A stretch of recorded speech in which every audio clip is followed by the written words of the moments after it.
anime autopsy here, and I need to have a conversation with you about Shanks, because we as a community have built a really cozy bedtime story around this man, and I'm about to set that blanket on fire.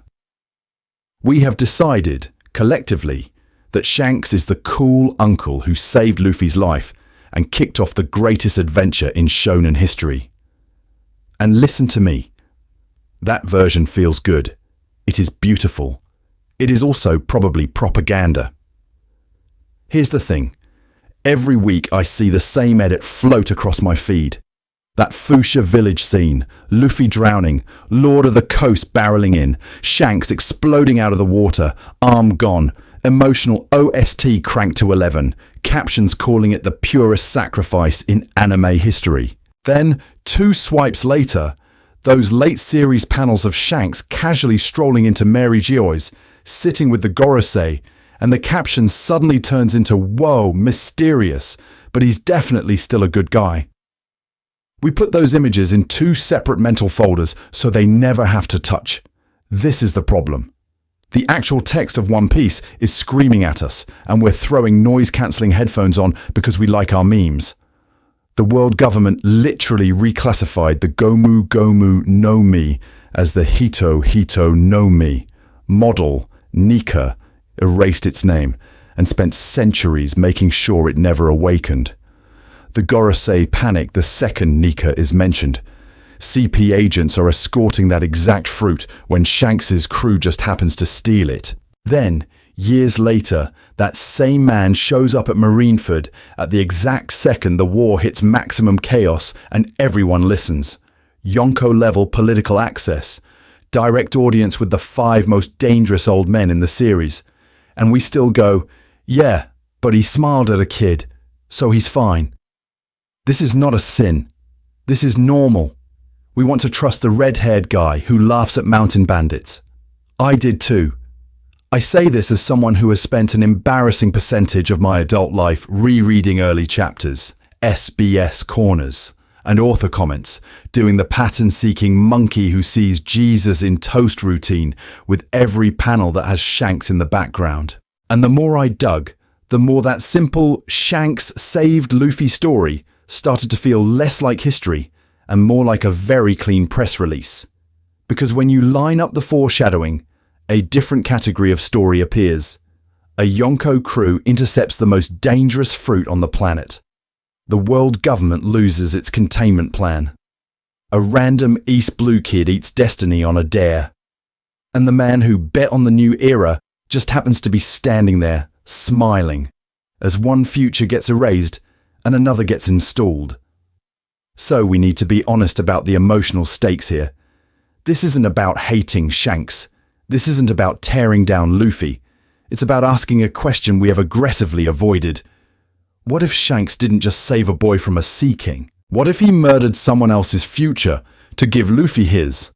And are you actually ready to stare that possibility in the face when we start pulling the panels apart? So here's what we're actually doing for the next 2 hours and change. We are going to dismantle that harbour scene, piece by piece, panel by panel. I need you to understand the scale of the crime I'm about to commit against your nostalgia.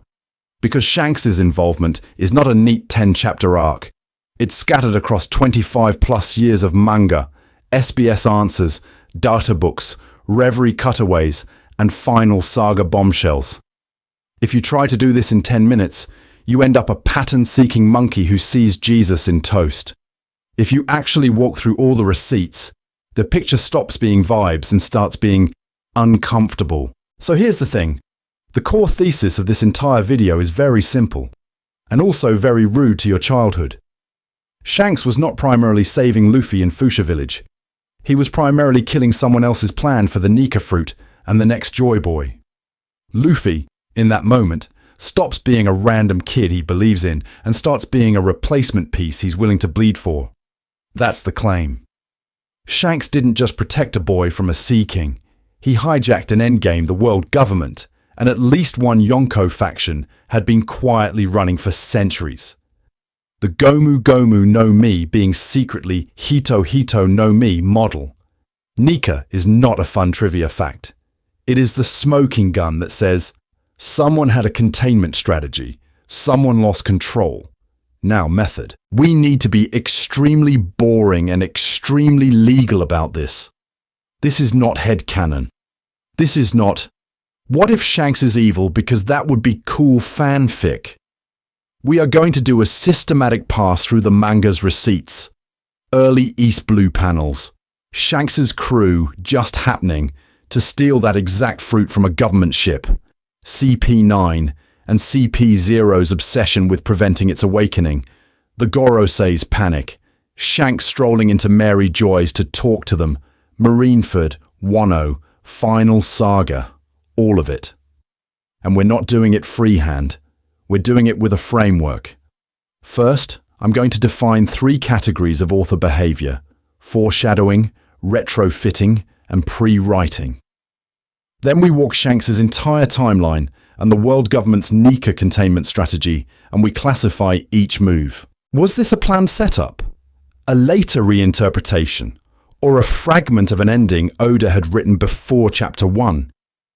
Why does that matter?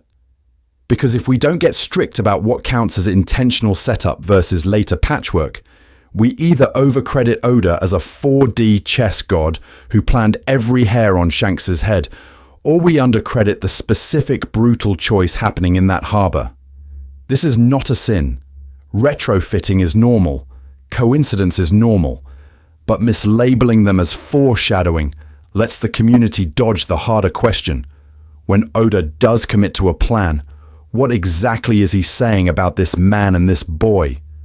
So, listen to me. Before we let Shanks murder anybody's future, we have to decide what kind of author Oda actually is. Next, we're going to build those 3 categories and then start feeding Shanks into them until something breaks. So, listen to me.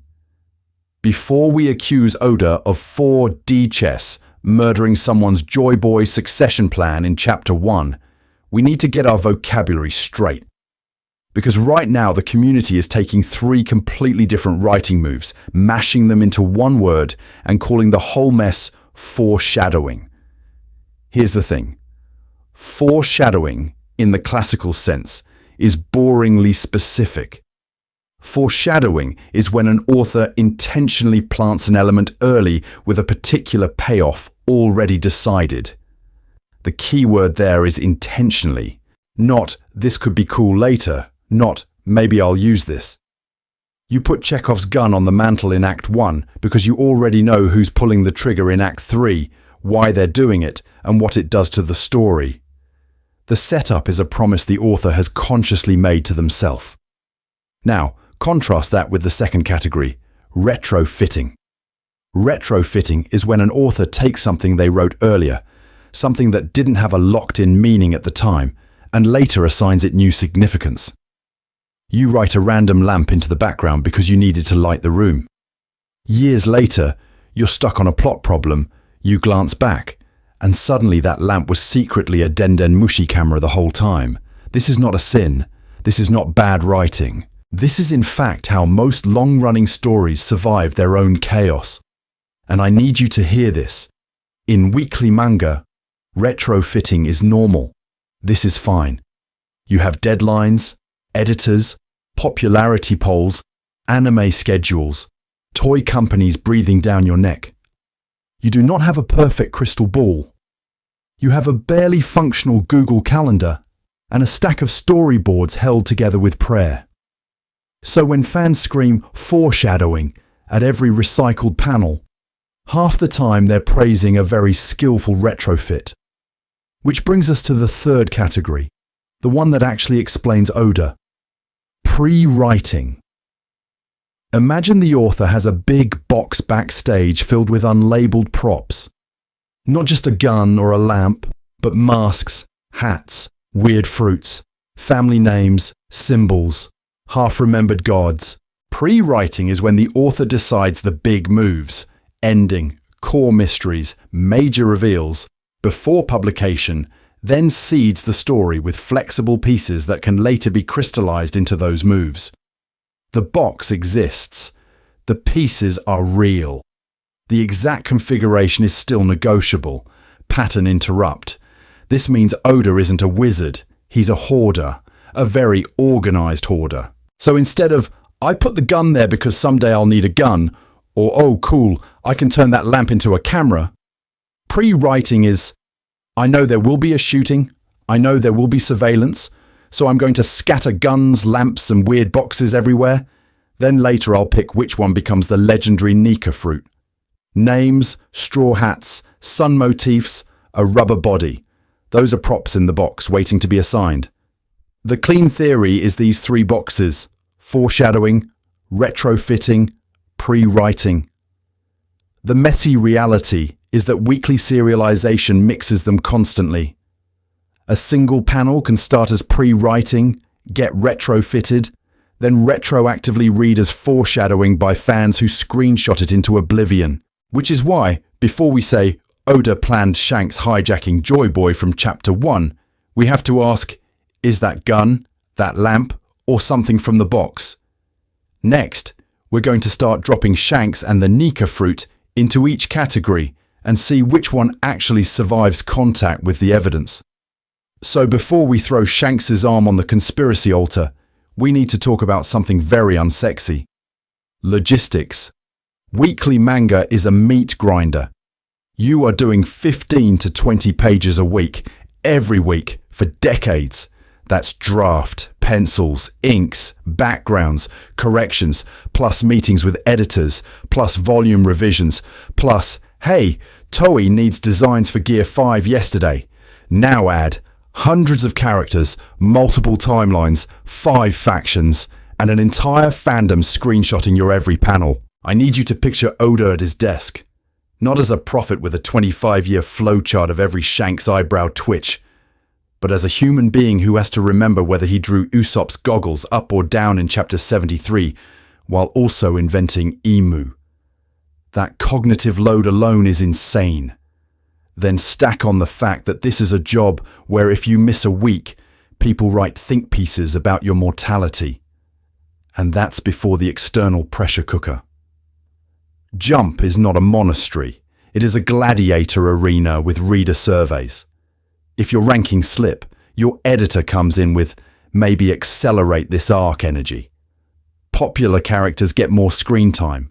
Unpopular concepts get quietly buried. Marineford did not happen in a vacuum. It happened with weekly data about which spreads made teens in Saitama check an extra box.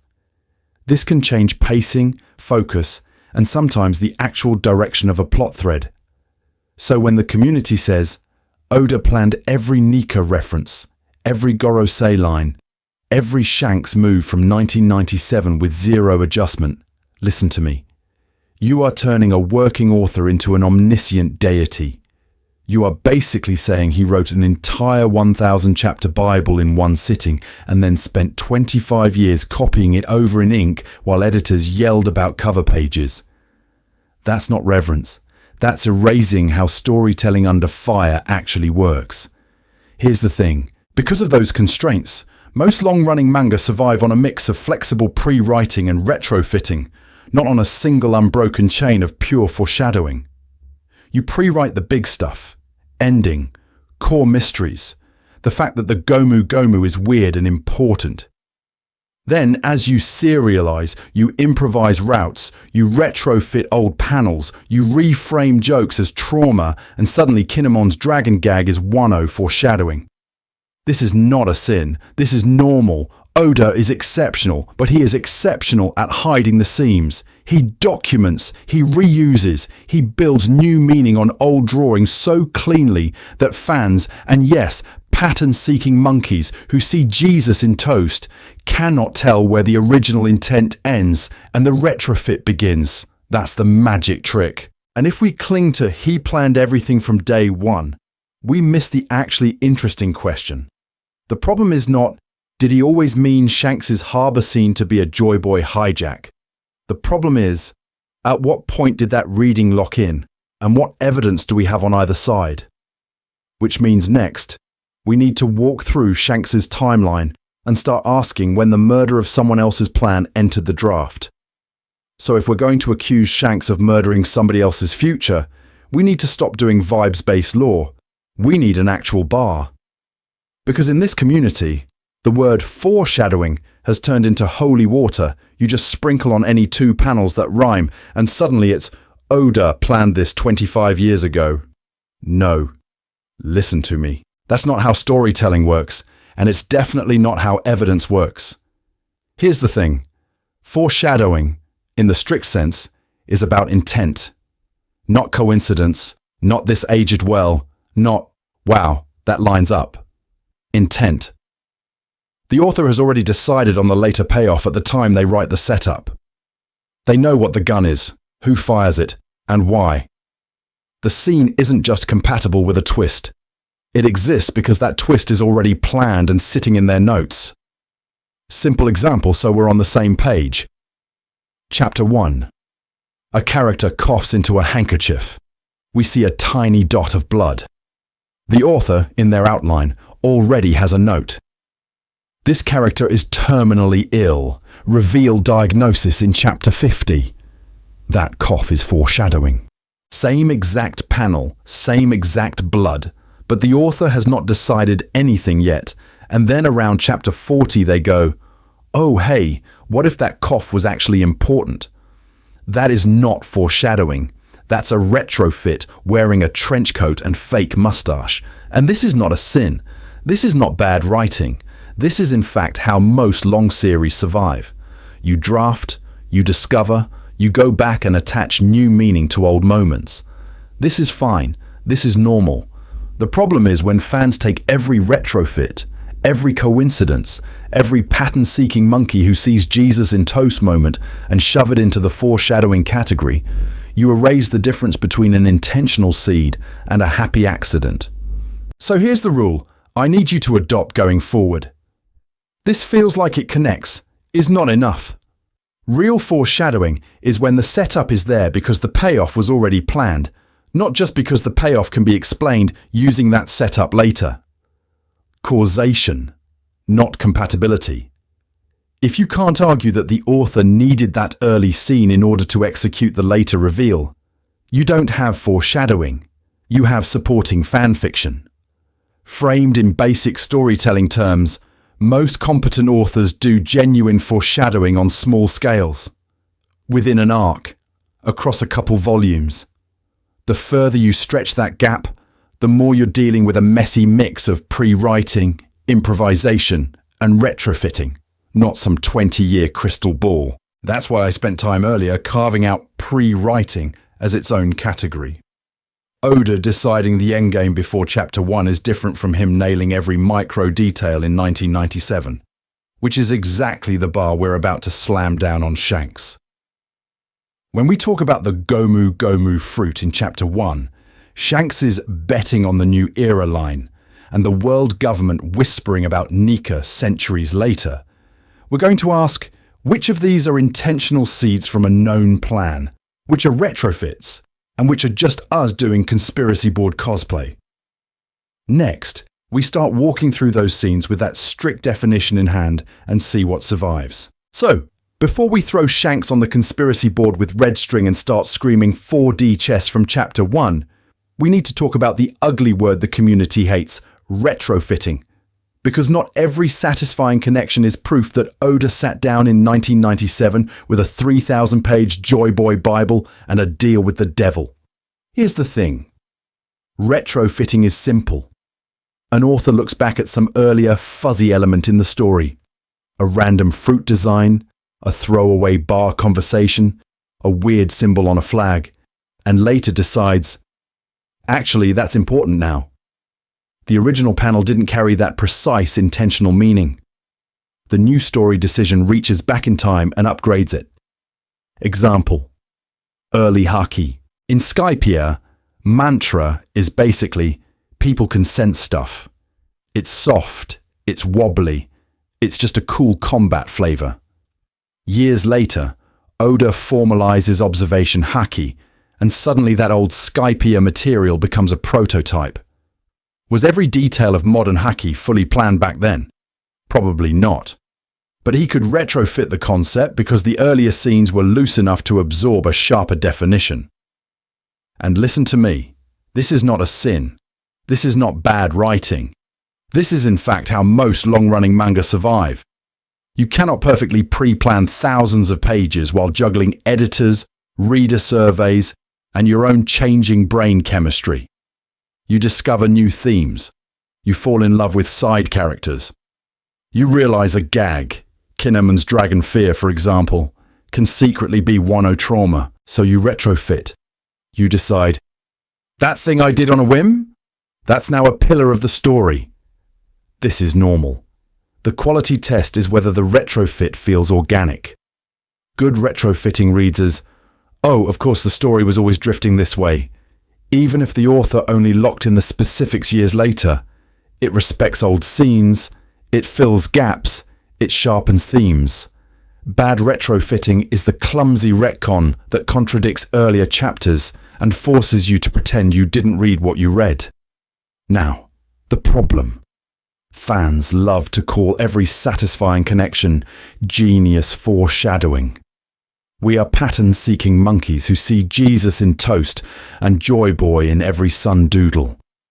And creators, they are heavily incentivized to smile in interviews and say, yes, I planned that from the start, instead of, yeah, I realized 10 years in that I could recycle that hat panel. Why break the magic trick when the audience is clapping? So when we talk about Oda's master planning, we need to separate categories. Some stuff is clearly pre-written endgame. The Void Century, the Will of D, the Ancient Weapons. Some stuff is true, surgical foreshadowing, but a huge amount of what looks like cosmic 4D chess, especially around Shanks and the Nika fruit, might actually be extremely high-level retrofitting built on top of broad planned themes about inherited will and a dawn of the world. I need you to hold that distinction in your head, because next we're going to zoom in on Fuchsia Village, the Gomu Gomu no Mi, and Shanks's missing arm, and ask, which parts smell intentional, and which parts feel like an author realizing years later that he'd accidentally drawn the perfect murder weapon for someone else's plan? So before we walk back into Fuchsia and start accusing a red-haired emperor of homicide, I need you to practice on a safer target. We need to go visit Naruto, specifically the Toby to Obito reveal. The moment the community collectively went, it was obvious all along, and then started screenshotting panels to prove it. Here's the thing. When Toby first shows up, he's a joke. Goofy, clumsy, talking in third person, mask with one eye hole and a swirl. Nobody is sitting there in 2005 going, ah yes, this is clearly Kakashi's childhood friend who was crushed by a boulder and will embody the thesis of the entire war arc. That's not what's on the page yet. What's on the page is a masked guy who can be anyone. Then the reveal happens. Mask breaks. It's Obito. And instantly, fans start retroactively promoting every ambiguous detail into 4D chess foreshadowing. The single eye? Obviously Obito, he only had one Sharingan. The knowledge of Konoha's security. Obviously Obito, he was in Minato's squad. His weird fixation on Kakashi and the eye space dimension. Obviously Obito Kamui, duh. Except, listen to me. None of that is locked from panel 1. A single eye hole just means this design is easy to draw weakly. Knowledge of Konoha just means this villain is connected to the main village somehow. An obsession with Kakashi can be assigned to Obito, or to some random teammate, or to an embittered Anbu, or to a secret Uchiha cousin you've never met. All of those reads are compatible with the early pages. The mask is not a clue. The mask is an empty variable. And then you get Kishimoto in interviews, years later, basically admitting that Toby's identity wobbled during production.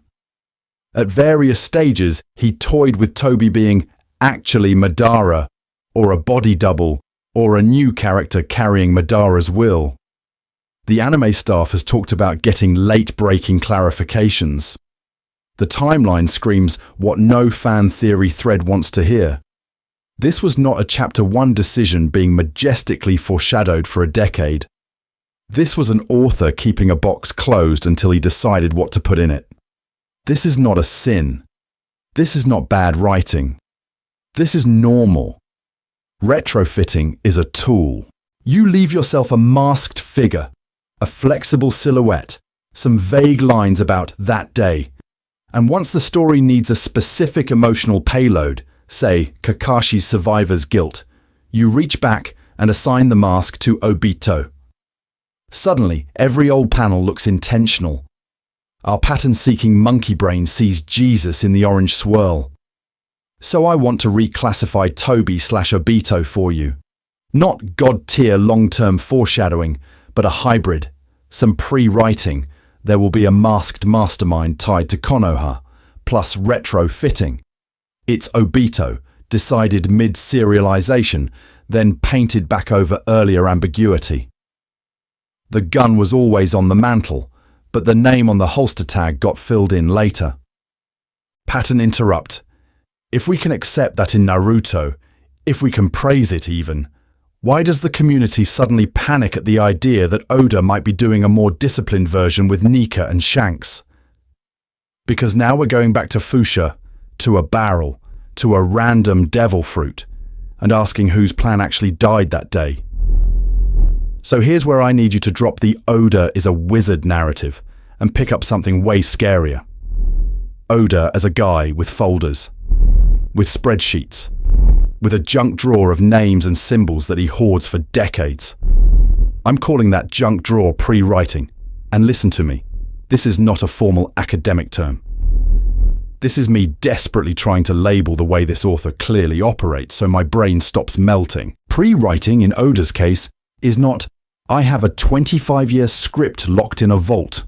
It's, I have 300 nouns, 40 logos, 12 weird silhouettes, and I'm going to scatter them everywhere until future me decides which ones graduate. The D-Clan, ancient weapons, random poneglyphs, a skull flag with a sun motif tucked on some background ship. None of that has to be fully solved in 1997. It just has to be consistent enough that when he promotes one of those details into a main plot device, nothing breaks. That's the difference. Traditional foreshadowing is planting a seed for a flower you already picked out. Oda's pre-writing is seeding an entire greenhouse of maybe flowers, and then 10 years later he walks in and goes, you're Uranus now. This is not a sin. This is fine. This is normal long-form storytelling when the author actually respects their own continuity. You can see it everywhere once you stop being a pattern-seeking monkey who sees Jesus in toast every time a sun shape appears. The will of D gets whispered in chapter 100, chapter 300, chapter 700, always vague, always compatible with 10 different eventual reveals. Haki starts as mantra in Scipia, a general category of spiritual sensing, and only later gets carved into observation, armament, conquerors. The early material doesn't contradict the later system because it was built to be flexible. So when we talk about Rubber Boy with a goofy smile, we need to put the Nika fruit in that same pre-writing category. Did Oda have the exact phrase, Hito Hito no Mi, model Nika, typed up in 1997? Probably not. Did he know he wanted his hero to be a sun-adjacent, joy-bringing freedom avatar whose body visually supports cartoon physics and slapstick divinity? Almost certainly. Gear 5's Looney Tunes godhood works because the base concept, rubber idiot who laughs at everything, was engineered from day one to host that mythology. Here's the thing. Once you accept that, Shanks stops being a wholesome red-haired mentor and starts reading as someone inside the story who is also pre-writing. Multiple possible joy boys, multiple candidate vessels for that fruit, multiple futures on the table. He steals one very specific devil fruit from a world government ship that has allegedly been guarding it for centuries. He just happens to be partying in the exact East Blue village where a reckless kid is available to eat it. Decades later, he strolls into the Holy Land to talk to the Gorosei about a certain pirate, and moves during the final saga as if he's been managing branches on a decision tree this entire time. So whose branch did he cut off when Luffy bit that fruit? Whose Joy Boy project actually died in Fuchsia that day? Because the answer to that is where Shanks stops saving a boy and starts killing someone else's plan. So to answer that, we need to rewind. We need to go back to the scene you think you know better than your own phone lock screen. Fuchsia Village, the bar, the bandits, the spilled drink that launched 1,000 real strength quote tweets. Shanks is in Makino's bar with his crew, just hanging out, clowning around, being the most aggressively unemployed Yonko in the making you've ever seen. Higuma walks in with his bandits, demands booze, gets told the bar is empty because Shanks already bought everything. Classic setup, classic tension. And what does our red-haired emperor do when Higuma smashes the bottle over his head and dumps booze on him? He laughs. He apologizes for the mess. He kneels down and picks up the shards. In the community, that moment has been turned into a personality test. Real strength is knowing when not to fight. You've seen the panels pasted over gym selfies and grind set threads. Shanks dripping in alcohol, smiling through humiliation, is held up as the purest example of Oda's moral foreshadowing about what it means to be a true pirate. Power that doesn't need to prove itself. Mercy that doesn't need validation. And in the middle of all that, you get the gag. Luffy, mad that Shanks won't take him to sea, poking around the treasure. There's this weird purple fruit in a chest. The crew turns away for 2 seconds. Chomp. Suddenly the kid is rubber, everyone is screaming, and the joke is, wow, what an accident. Our protagonist just speed ran character creation by eating the first devil fruit he saw. For years, fans treated that as a comedy beat with plot consequences, not an intentional heist with a punchline. Then the harbour. Higuma kidnaps Luffy, drags him out to sea, and when the Sea King shows up, the bandit vanishes in a puff of cowardice and gunpowder. Luffy's drowning, the monster is closing in, and Shanks appears in the water, arm outstretched. One panel later, the Sea King is missing half its face. Shanks is missing an arm, and we get the line that basically branded itself onto the fandom's brain. I bet it on the new era. Listen to me. That is one of the most emotionally efficient sequences Oda has ever drawn. In a handful of pages, he turns Shanks into the archetype of the selfless mentor. The man who will endure humiliation in a bar, lose an arm in the ocean, and hand over his hat, all for some random kid with a dream. If you cried at that scene at 12 and still get misty at 28, this is normal. This is fine. I'm right there with you. Pattern-seeking monkey seeing Jesus in the Sark bottle. But here's the thing. That reading only works if the story is about kindness and sacrifice in a vacuum. It only works if the fruit is random, if Shanks is just vibes, and if the world government is just generically evil. Once you know the Gomu Gomu is actually Nika, once you see Shanks chatting with the Gorosei, once you realize the author has been running a pre-written Joy Boy project for centuries in universe, how plausible is it really that this was just a nice guy making a noble sacrifice? Or, to put it more bluntly, if Fuchsia was pure altruism, why does every later reveal make that interpretation harder and harder to defend? So we need to talk about the fruit itself, because once Wano drops the Nika bomb, the entire Fuchsia flashback quietly shifts genre from heartwarming coming of age to containment breach in a horror movie. The story told you it was goofy rubber. The story later tells you it was never rubber at all. Here's the thing. The Gomu Gomu no Mi being revealed as the Hito Hito no Mi model. Nika is not a cosmetic rebrand. That's not Oda going, surprise. It was mythical all along, gotcha. In universe, the world government literally misclassified it. They buried the true name for centuries. That is paperwork-level premeditation. Someone had to forge entries, control records, brief every Cypherpol agent with the wrong label, and keep that lie stable for 800 years. And then the Gorosei say the quiet part out loud.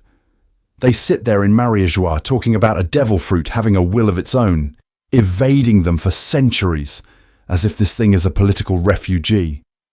That is not how anyone talks about a random paramecia from the bargain bin.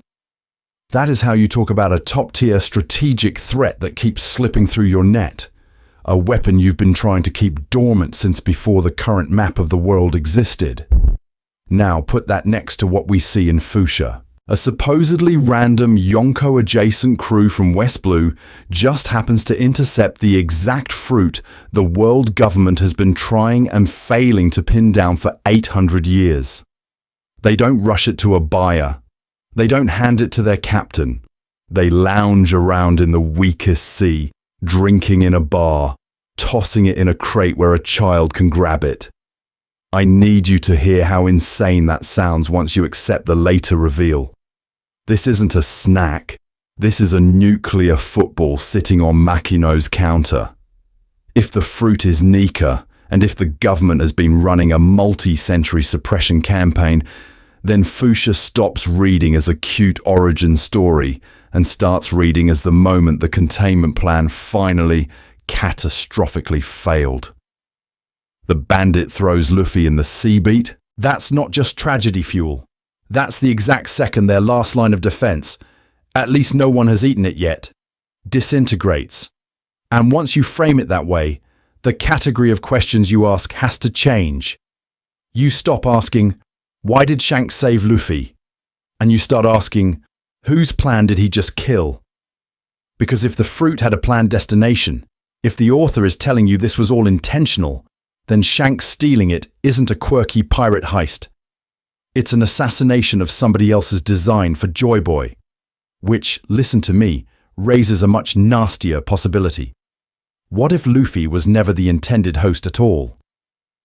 So, if Luffy maybe wasn't the intended host, we need to ask a much more boring, terrifying question.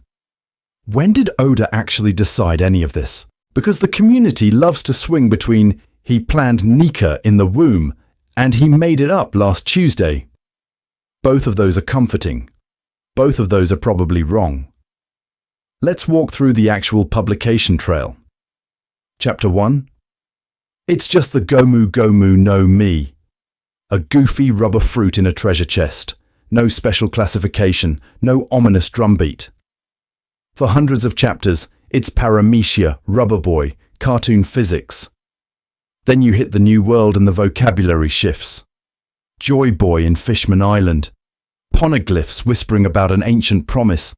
The D-clan, the ancient kingdom, all these mythic puzzle pieces. Still no Nika on the page.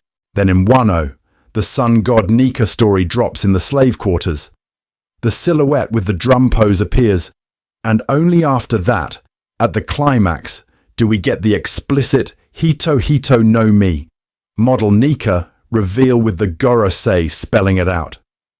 Now here's the thing. Could Oda have had the exact phrase Hito Hito no Mi, model Nika, written in a notebook in 1997? Sure, anything is technically possible. But if you've ever tried serial storytelling while juggling editors, deadlines, anime committees, and a failing wrist, you know hyper-specific taxonomy 25 years in advance is not where your brain lives. The absence of the word Nika for literally decades is not an accident. It's a signal about how the planning actually worked. What feels much more realistic is a pre-written concept, not a pre-written product description. From the start, Oda clearly had a few non-negotiables. The protagonist's fruit is special, it's tied to an ancient era, it connects to a promised figure who failed, Joy Boy, and the world government is terrified of it awakening. That's broad mythic scaffolding. There is a chosen fruit, there is a failed savior. Someone in the present will inherit that role. The exact branding, the sun god label, the Toon Force mechanics of Gear 5. Those are refinements, retrofits that lock onto that pre-written spine when the story finally reaches Wano and the tone can sustain full Looney Tunes divinity. Listen to me. This is not a sin. This is not Oda cheating. This is how good long-form writing works. You fix the pillars. You stay flexible on the wallpaper. Skypia's mantra becoming Haki is the same pattern. Laboon and Brooks' promise is the same pattern. The author knows the emotional destination. The exact vocabulary can evolve without breaking the foreshadowing category. So when you model Oda's process here, you get something very specific. Ancient Kingdom, Will of D, Joy Boy, a dawn of the world tied to a particular power set. That's pre-writing. The decision that Luffy's goofy rubber body is actually the mythical core of all that. That's the fusion point where pre-writing and retrofitting meet and shake hands. And by the time we hit that fusion, the text is screaming something very clear. Shanks stealing that fruit and Luffy eating it are not random. The Gorosei have named it, reclassified it, hunted it for centuries. CP0 moves on it. The world government had a containment plan, and somebody broke it. Which means when Shanks walks into Fuchsia with that chest, he isn't just saving a kid from a Sea King. He's detonating a plan that predates Roger. The only question left is, whose plan did he just blow up? And how many other Joy Boys were already on the board when he made that move? So we need to rewind to the first hard fact Oda ever gives you about Shanks' day job, before Yonko, before secret meetings with the Gorosei, before Marineford. What did we actually see this man doing on panel? Robbing a world government transport and walking away with a single devil fruit. Not treasure, not weapons, not a celestial dragon's jewelry box. One fruit. That's the first data point the author hands you about Shanks as an active pirate. And it's not subtle. The red-haired goofball who jokes with Makino is introduced to you in the same breath as, oh yeah, by the way, he hit a government ship and stole a devil fruit. Listen to me. That is Oda writing in all caps. Here's the thing. Of all the off-screen errands Shanks could have been running, Oda chooses this one. Not, he raided a random convoy. Not, he liberated some slaves. He intercepted the exact transport carrying the fruit that turns out to be the most politically radioactive object in the story. That is not a cute coincidence.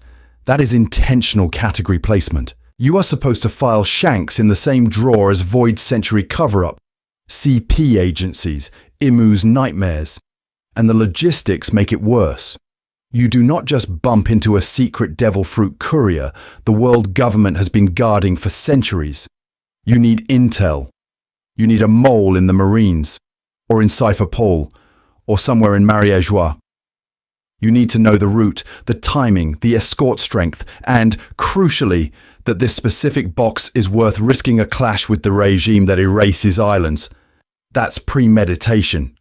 That's not, oops, we found God in a treasure chest. Fans keep treating Shanks' defining moment as the guy who lost his arm. The community has built an entire Saint Shanks mythology on that panel. But in terms of actual storytelling, the arm is the emotional garnish on top of a much nastier entree. The core act is, he stole a god fruit the world government has been suppressing for 800 years and then let it fuse with some kid in the weakest sea. And I need you to notice the order of operations. First, Shanks targets and robs the transport. Then, he brings the fruit to East Blue. Then, he parks it in a village bar and lets a bored, pattern-seeking monkey of a protagonist treat it as a snack. This is not a sin. This is not bad writing. This is Oda screaming, this was planned. Sudden pattern interrupt. What if Fuchsia isn't the wholesome detour, but the crime scene? What if the kind pirate captain is actually the man who walked into somebody else's carefully balanced Jenga tower? The government's, another Yonko's, even Roger's, and yanked out the Nika block on purpose. From that angle, the smiles, the partying, the speeches about betting on the new era stop being pure kindness and start reading as cover. soft edges wrapped around a surgical strike. Shanks isn't just raising a hero. He's the thief who broke the world's containment plan and then handed its most dangerous variable to a nobody from East Blue, which forces a much uglier question for the next section. If Shanks stole that destiny, who was supposed to have it? So if Shanks stole a destiny, what exactly did he steal it from? Because listen to me, you don't get an 800-year global empire that just forgets where it put God's gag fruit. The Gorosei's reaction in Wano is your smoking gun. These men have watched nations burn with a polite frown, and the second Luffy hits Gear 5, they're sweating, shouting about that fruit, and immediately dropping the mask. It's not Gomu Gomu, it's Hito Hito, model Nika. That is not a twist for us. That is them admitting they have been running a containment operation for centuries, and it just failed on live TV. They spell it out. The fruit has eluded them for 800 years. They renamed it specifically to hide its nature. That's not random fear, that's paperwork fear. That is, we have a whole filing cabinet about this one object, and it just walked out the door. You don't rename a fruit unless you are planning around it. You don't track its every appearance unless the author has decided it is a fixed, non-negotiable threat in the story's endgame. So what's the plan? You keep it close. You keep it in government hands, on a warship, in a vault, in the hands of a safe user whose entire life is monitored. Maybe you cycle it through disposable agents so it never stays with one free will long enough to awaken.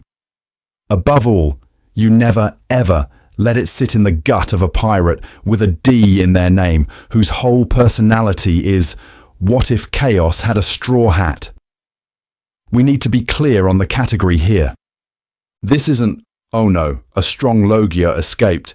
This is risk management around a single devil fruit baked into the operating system of the world government. CP9 hunting Robin as a child? CP0 ordered to assassinate Luffy on Onigashima the moment his fruit becomes suspicious? Those aren't random missions. Those are escalation protocols when the Nika variable starts to wobble off the spreadsheet. CP9 is the covert cleanup crew for history and bloodlines. CP0 is the panic button for existential threats. The second the rubber kid keeps surviving execution attempts, keeps beating warlords, keeps networking with ancient weapon-adjacent freaks, suddenly the mask slips. Lucci doesn't care about pirate bad anymore. He's there to erase a statistical anomaly the elders have been trying to suppress since the Void Century. And here's the thing. This is not a sin of bad writing. This is intentional, methodical storytelling. Oda is showing you a bureaucracy that has been pre-writing its Nika response for 800 years. Rename the fruit. Misfile the records. Control the seas where it appears. Smother any D who gets too close. This is fine. This is normal for a paranoid immortal monarchy. Which is exactly why Shanks is such a problem. Into this beautifully controlled horror movie walks one red-haired pirate who not only intercepts the transport, but then casually parks the most dangerous fruit in the world in a backwater East Blue village the government barely monitors, in the hands of a nobody they've never profiled. The world government spent 8 centuries turning Nika into a sealed folder. Shanks tears it open and mails it to Fuchsia. So now the question isn't just who was supposed to get it. It's, how many other moving parts did he just throw off the table? So if Shanks just mailed the most dangerous fruit in history to Fuchsia, we need to ask the uncomfortable question the community keeps dancing around. Whose delivery did he intercept? Because listen to me, fruits don't just happen to evade the world government for 800 years and then trip and fall into a sack barrel on Red Hair's ship. Here's the thing. If the government had a containment plan for Nika and Shanks had a counterplan, then Luffy is an accident for them but a controlled variable for him. From their perspective, some random East Blue brat glitched the system. From his perspective, the moment that brat bites the fruit, the board is reset. That means there was an original board state, an original candidate, a future somebody had already written in pencil that Shanks decided to scribble over in ink. I need you to see the storytelling problem here, because it's juicy. We're not talking about Oda secretly pre-writing a whole off-screen protagonist with full arcs and merch potential. This is not a sin against narrative focus. This is normal espionage plotting. In-universe, the world government and Shanks are strategic actors. They plan. They contingency plan. They lose pieces and adapt. When we talk about who was meant to be Joy Boy, we're not arguing authorial intent. We're dissecting fictional geopolitics. So, 3 broad categories. First, a world government-controlled candidate. Imagine an emu-approved Nika host raised in a lab, Seraphim style.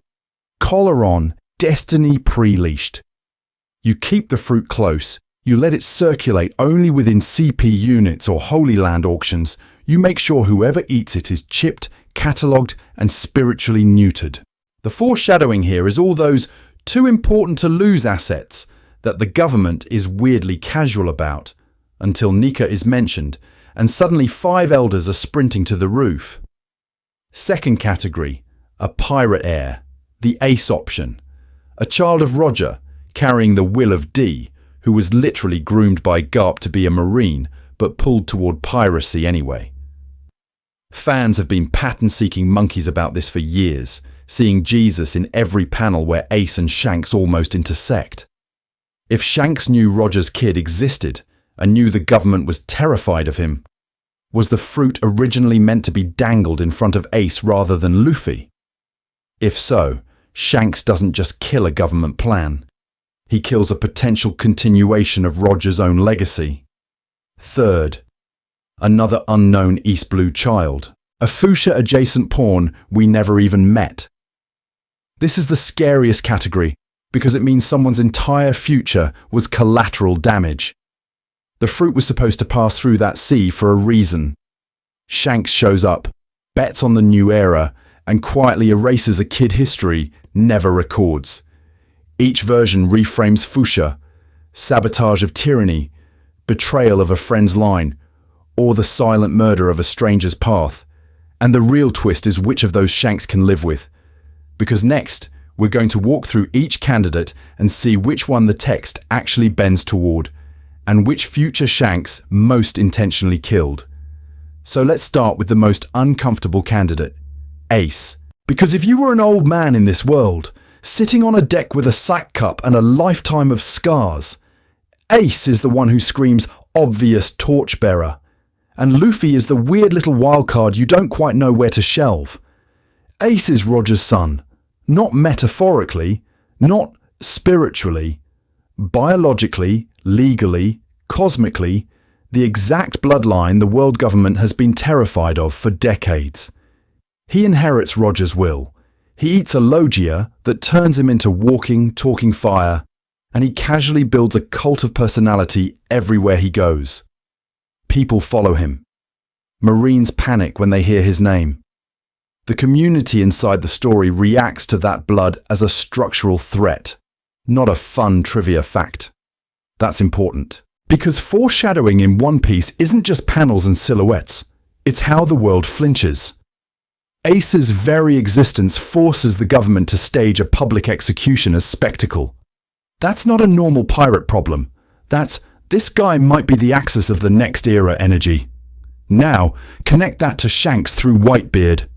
Shanks sails personally to Whitebeard's ship, kneels in front of the strongest man in the world, and begs him to pull Ace back from Blackbeard.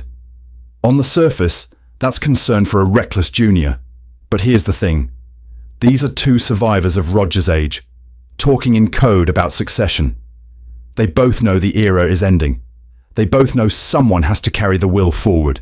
If you're Whitebeard, that someone is Ace. He literally says, "You're the one Roger's waiting for," and tries to make him Pirate King. If you're Shanks, I need you to notice he never once tries to recruit Ace. Never once backs that project. His chips are already on Luffy. That's a rejection of the obvious heir in favor of the kid he personally armed with the Nika fruit. Do I think Ace had a direct line to Nika? No. There's no planned mythological link there. But in universe, From a storytelling category perspective, he is a joy boy-shaped silhouette, inherited will, natural charisma, power that embodies freedom and destruction, and a world that reacts to him as an existential problem. Shanks' decision to empower Luffy doesn't erase that. It creates a rival future, and those futures collide at Marineford. Ace dies trying to protect Luffy, and who walks in to end the war? Shanks. The same man who started Luffy down this path closes the curtain on Ace's era before it ever properly begins. That's not Shanks killed Ace's plan in a literal mustache-twirling way. This is not a sin. This is normal for how Oda writes intersecting destinies. But as a pattern, it's brutal. Shanks backs one possibility, and by showing up at exactly the right wrong moments, he quietly kills off the others. We need to talk about how many times he's done that. Because if Ace is the almost joy boy Shanks let die, the next candidate is the one he may have stopped before they were even born. Because if Ace is the almost joy boy Shanks let die, the next candidate is the one he may have stopped before they were even born. So we need to ask the uncomfortable question, what does a perfect joy boy look like to the people who hate joy boy the most?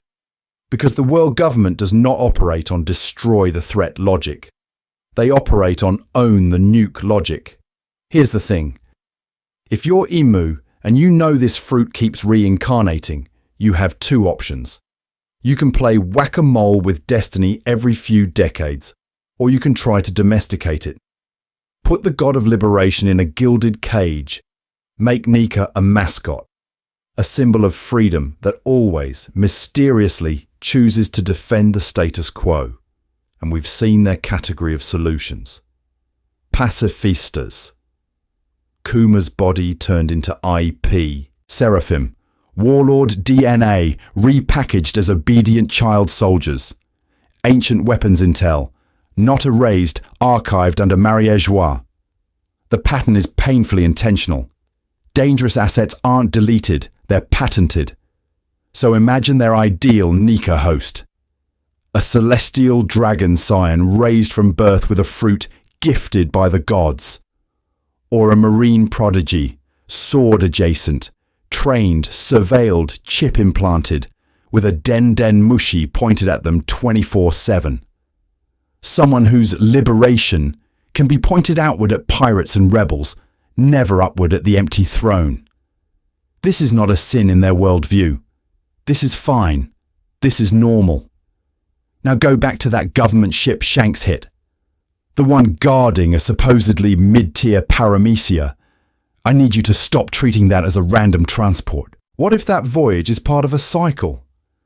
The fruit gets moved between vaults, labs and bloodlines. Sometimes it's being rotated for security. Sometimes it's en route to a candidate ceremony we just haven't seen on screen yet. If that's true, then Shanks doesn't just rob a boat. He intercepts a step in an 800-year program. He reaches in and yanks the cartridge out of the world government's Joy Boy gun mid-reload. Suddenly, the Gorosei's reaction at Luffy's awakening reads very differently. It's not just, oh no, Nika exists. It's, oh no, Nika exists in the worst possible host. A free-willed pirate captain. A Will of D carrier. A guy whose allies range from revolutionary commanders to former warlords to ancient weapon-adjacent princesses. The exact cross-network of chaos their domestication plan was designed to prevent. Listen to me.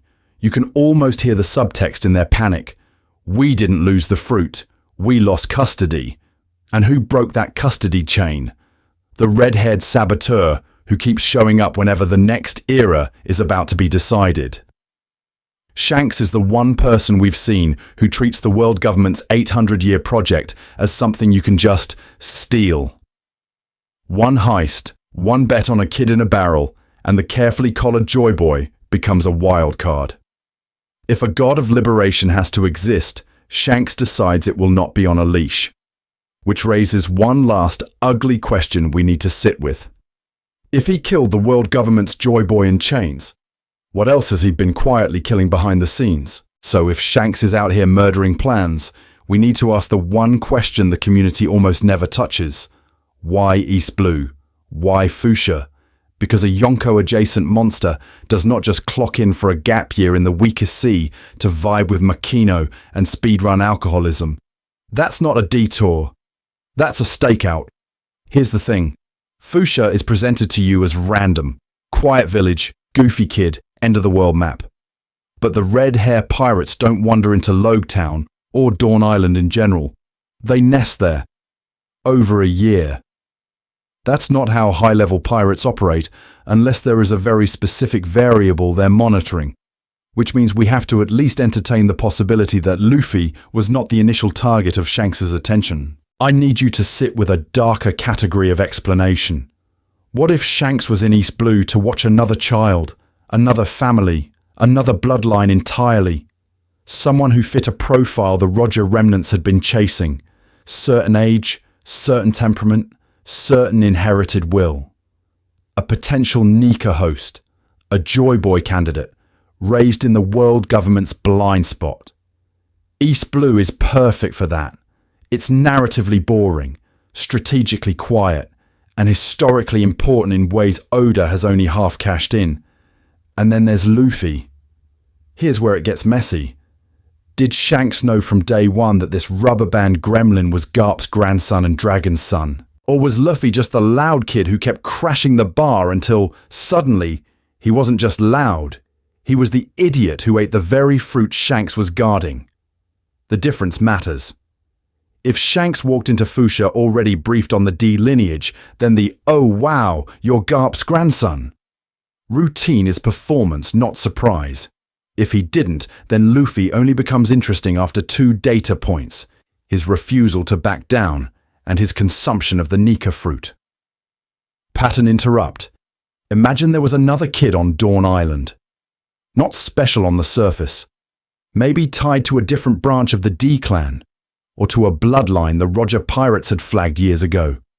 More stable, more controllable, more designed to carry Joy Boy's burden, according to someone's careful pre-writing. And Shanks spends a year evaluating that kid as his main bet, until this chaos gremlin throws himself into the sea for a friend and proves he will literally die for freedom before he ever awakens a power. Listen to me. In that scenario, Shanks doesn't just let Luffy eat the fruit. By not preventing it, he effectively slams the door on the original candidate. Nika is a one-seat throne. Once Luffy takes that seat, every other carefully groomed successor becomes obsolete in a single panel. This is not a sin. This is not bad writing. This is Oda weaponizing foreshadowing against you. Whether or not there was a specific other child, the pattern holds. Shanks in East Blue doesn't move like a man on vacation. He moves like a recruiter, a scout. Someone shopping for a future god and willing to discard any pre-approved model the moment a better, wilder option walks through the door. Which raises the next problem we need to untangle. If Shanks was shopping, how many other shoppers were in the store? So if Shanks is a recruiter in a cosmic grocery store, Fuchsia's bar is the taste test aisle. And I need you to actually re-watch that scene in your head, not the Fanon version where he's Pirate Jesus teaching non-violence to the bandits. Higuma walks in, throws the sake, smashes the bottle over Shanks, insults his crew, insults him personally. Shanks laughs. The crew laughs. They pick glass out of their hair and mop up spilled booze. This is the part the community points to as peak humility, the archetypal example of the strongman who doesn't need to flex. And on a surface reading, this is fine.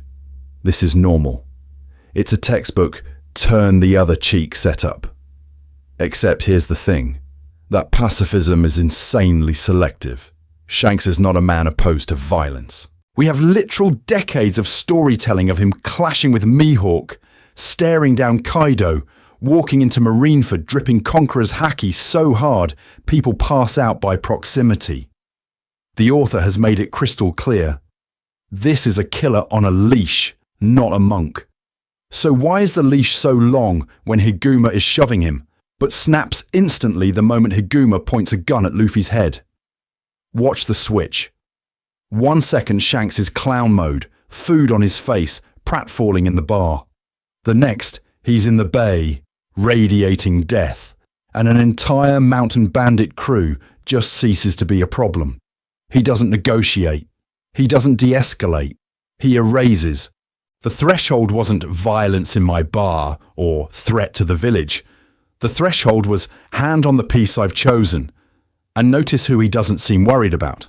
Not Makino, who's been serving him for a year. Not the mayor.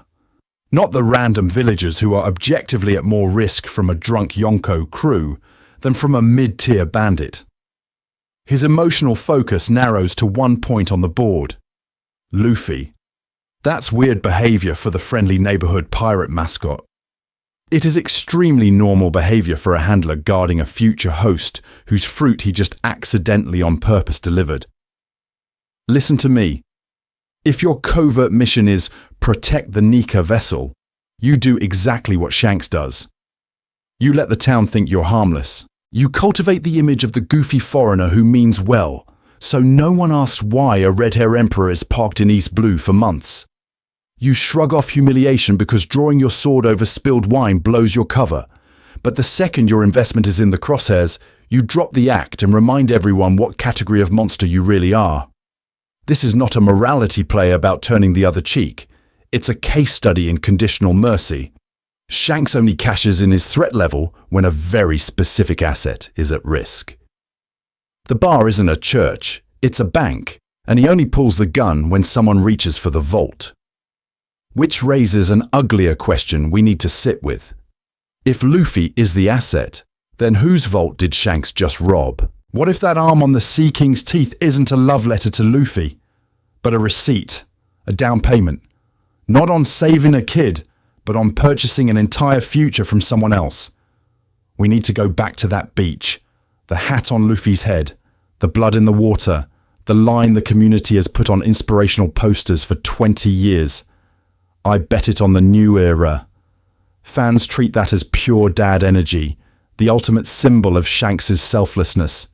He lost his arm because he just loved this rubber idiot so much. This is the Sunday school version. It's comforting. It's also way too clean for the author who hid Nika in a gag fruit for 1,000 chapters. Here's the thing. What exactly is he betting? Is it Luffy as a person? Is it some vague new era he'd have been happy to hand to literally anyone? Or is it the specific combination of this kid plus this fruit, plus this bloodline as a precision weapon against the old world?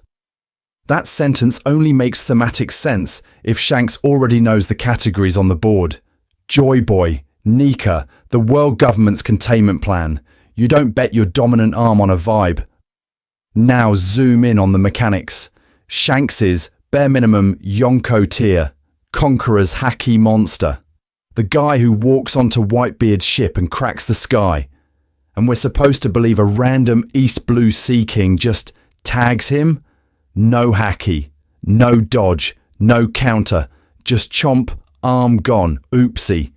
I need you to hear how insane that is. Either Shanks catastrophically miscalculated his own power, which does not line up with any other example of his storytelling presence, or he chose not to fully unleash it. And if he chose not to, then the question stops being, why didn't he defend himself, and becomes, what did he gain by bleeding? Because what he gets in that moment is myth. He manufactures Luffy's origin trauma. He sears a lesson into a child's nervous system. The sea is terrifying. Your weakness almost killed someone you love, so you'd better get strong enough that no one ever has to lose a limb for you again. That's not just protection. That's programming. That's pre-writing a fanatic. Listen to me. The sacrifice is real. I'm not saying Shanks is faking the pain or that the arm grows back off screen. He pays a brutal price. But it's not purely altruistic. It's an investment decision. He believes that one limb traded now will yield a return in the form of an awakened Nika, a joy boy he can point at the system and fire. You don't walk into the Holy Land to chat with the Gorosei years later unless you're very sure the piece you bought on that beach is worth more than your flesh. And once you frame the arm as currency, a darker possibility opens up. If he bought Luffy's future, Whose did he steal? If the arm was a purchase, then Shanks is not a savior. He's a closer. And once you see him that way in Fuchsia, you start seeing the same move everywhere he goes. Here's the thing. Shanks almost never shows up at the beginning of anything. He's not an inciting incident guy. He's the "we're done here" guy. Look at his post-Fuchsia track record. He intercepts Kaido on the way to Marineford. He walks into Marineford itself after Whitebeard and Ace are already dead. Years later, he strolls into Mary Jawa's to meet the Gorosei.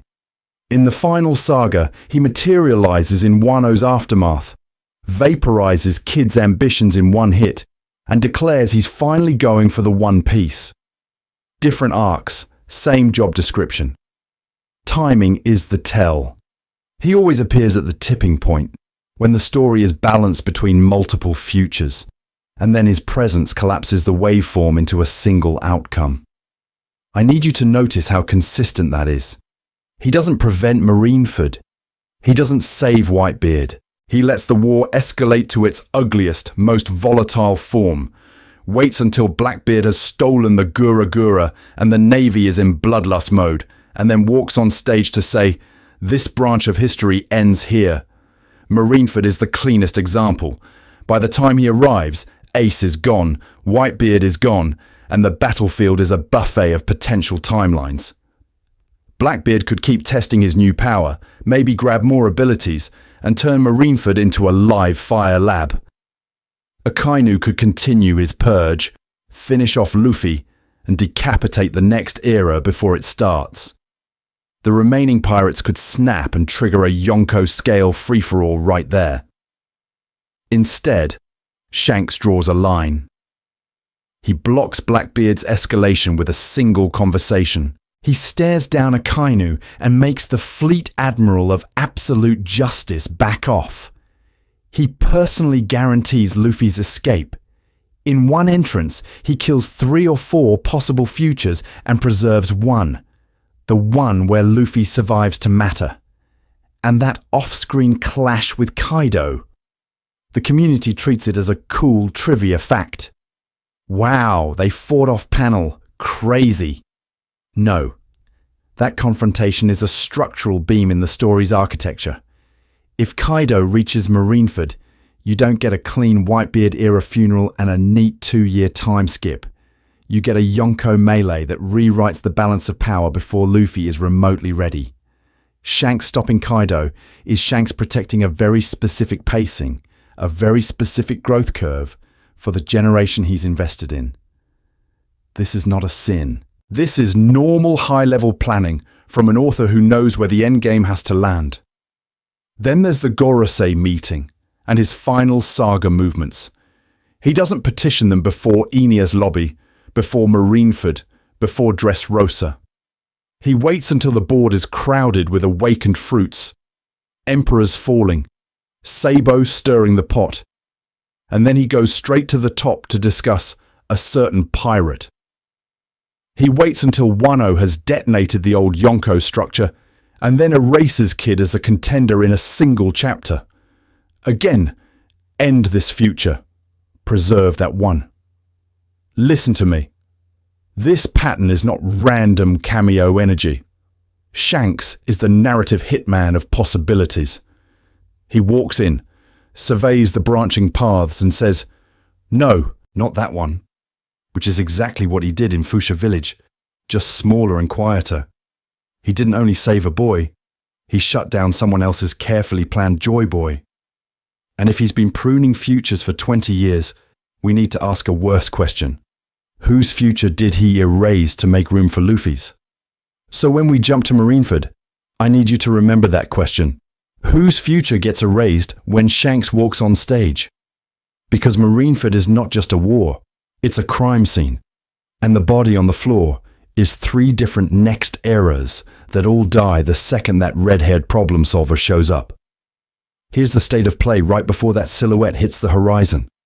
Whitebeard is dead. Blackbeard has just stolen the Gura Gura no Mi and is demoing earthquakes on live television.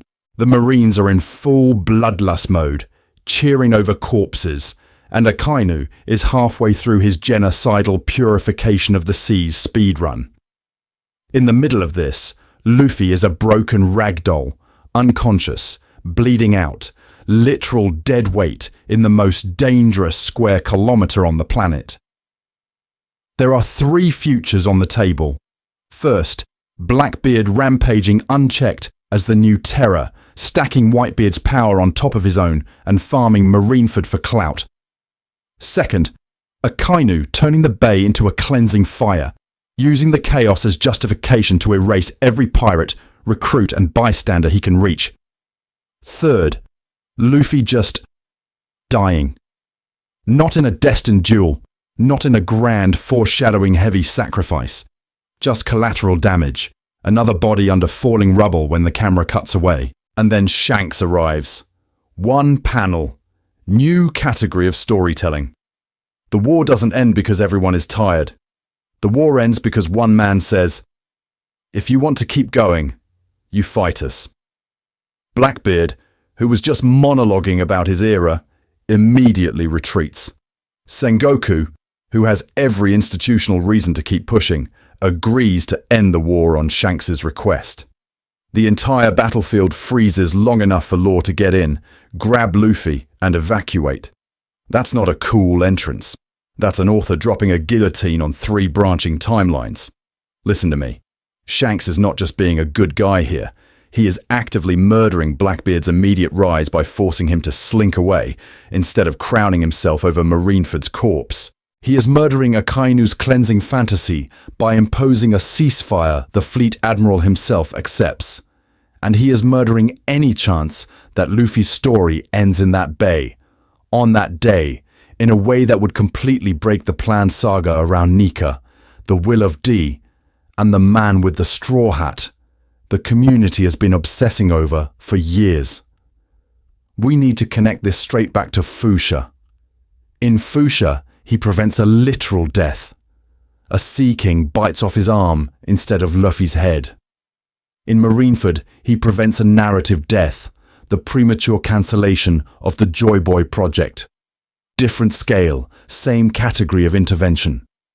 He steps in at the last possible moment after every other variable has played out and deletes the futures that cannot coexist with his chosen one. And here's the thing. If that's intentional, if that's planned, then Marineford isn't the end of an era at all. It's Shanks quietly re-editing the script in real time, which raises a worse, much more uncomfortable problem for us as pattern-seeking monkeys who see Jesus in toast. What happens when someone finally tries to stop him from doing it again? So who actually tries to stop him?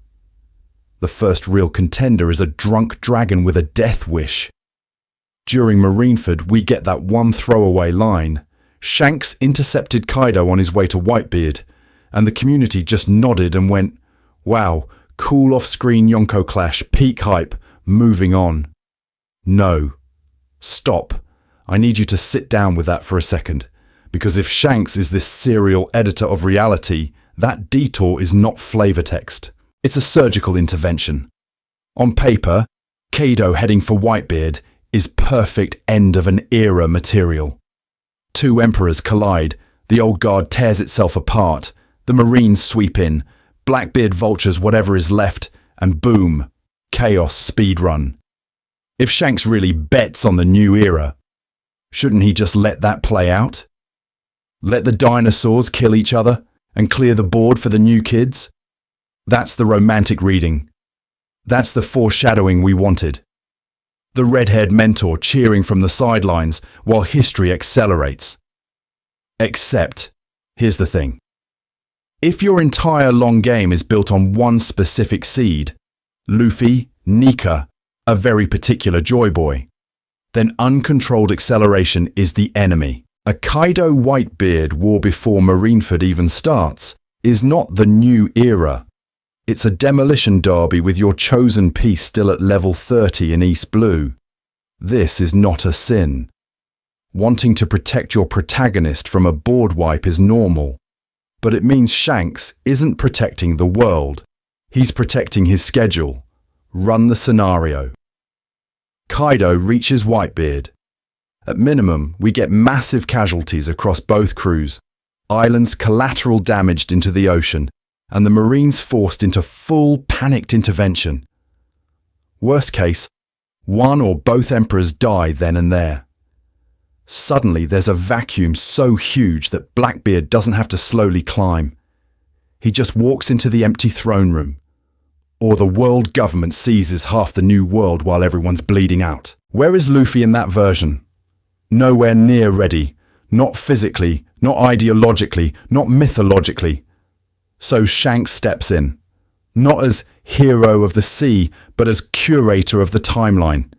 He diverts Kaido, burns time, and keeps the Yonko configuration intact just long enough for Marineford to happen on his terms, for Ace to die on schedule, for Luffy's trauma, training, and eventual Nika awakening to all queue up in the order he needs. He is not preventing disaster, he is pruning futures, killing the branch where a rampaging Kaido wins too early, killing the branch where Blackbeard becomes an overextended, untouchable god before Joy Boy is even cast. Listen to me, that is a different category of character. That is not cool Uncle Shanks who likes freedom. That is an author insert inside the story, someone obsessed with maintaining continuity between acts. And if he's willing to body block Kaido to protect the board state, we need to ask a worse question next. What happens when the thing threatening his script is not another Yonko, but the world government's original Joy Boy plan? So then Oda cuts to the exact thing that should not exist if this world made any sense. A Yonko strolling into the Vatican of fascism for a chat. We hard cut from Shanks body blocks Kaido to protect the script, to Shanks literally walking into Marie-Joie, past the heavenly escalators and slave elevators, to have a quiet meeting with the Gorosei. No Admiral blockade, no Buster call. No shoot on sight. The most wanted pirate in the world's most tightly controlled airspace, and the reaction is, "Ah, red-haired, what brings you here?" Listen to me, that is not normal. That is not cool Uncle Shanks who likes freedom. That is a head of state visiting other heads of state. The elders are wary, but they're not surprised. They are hosting him. They are making time in the middle of Imu's shadow puppet show to hear this man out. And then he drops the line that should have frozen the community in place. He wants to talk about a certain pirate. No name, no panel cutaway.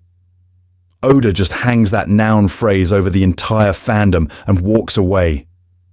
You can feel the author smirking, because he knows that sentence is a loaded gun he placed on the mantle decades ago. Here's the thing. That ellipsis is not casual. That's intentional camera work. When an author with Oda's level of pre-writing hides the object of a sentence, he's not being coy, he's protecting future chapters from contamination. A certain pirate can flex to mean Luffy, Blackbeard, Kid, or someone we haven't met yet, but the key is that Shanks is in the room when those decisions get made.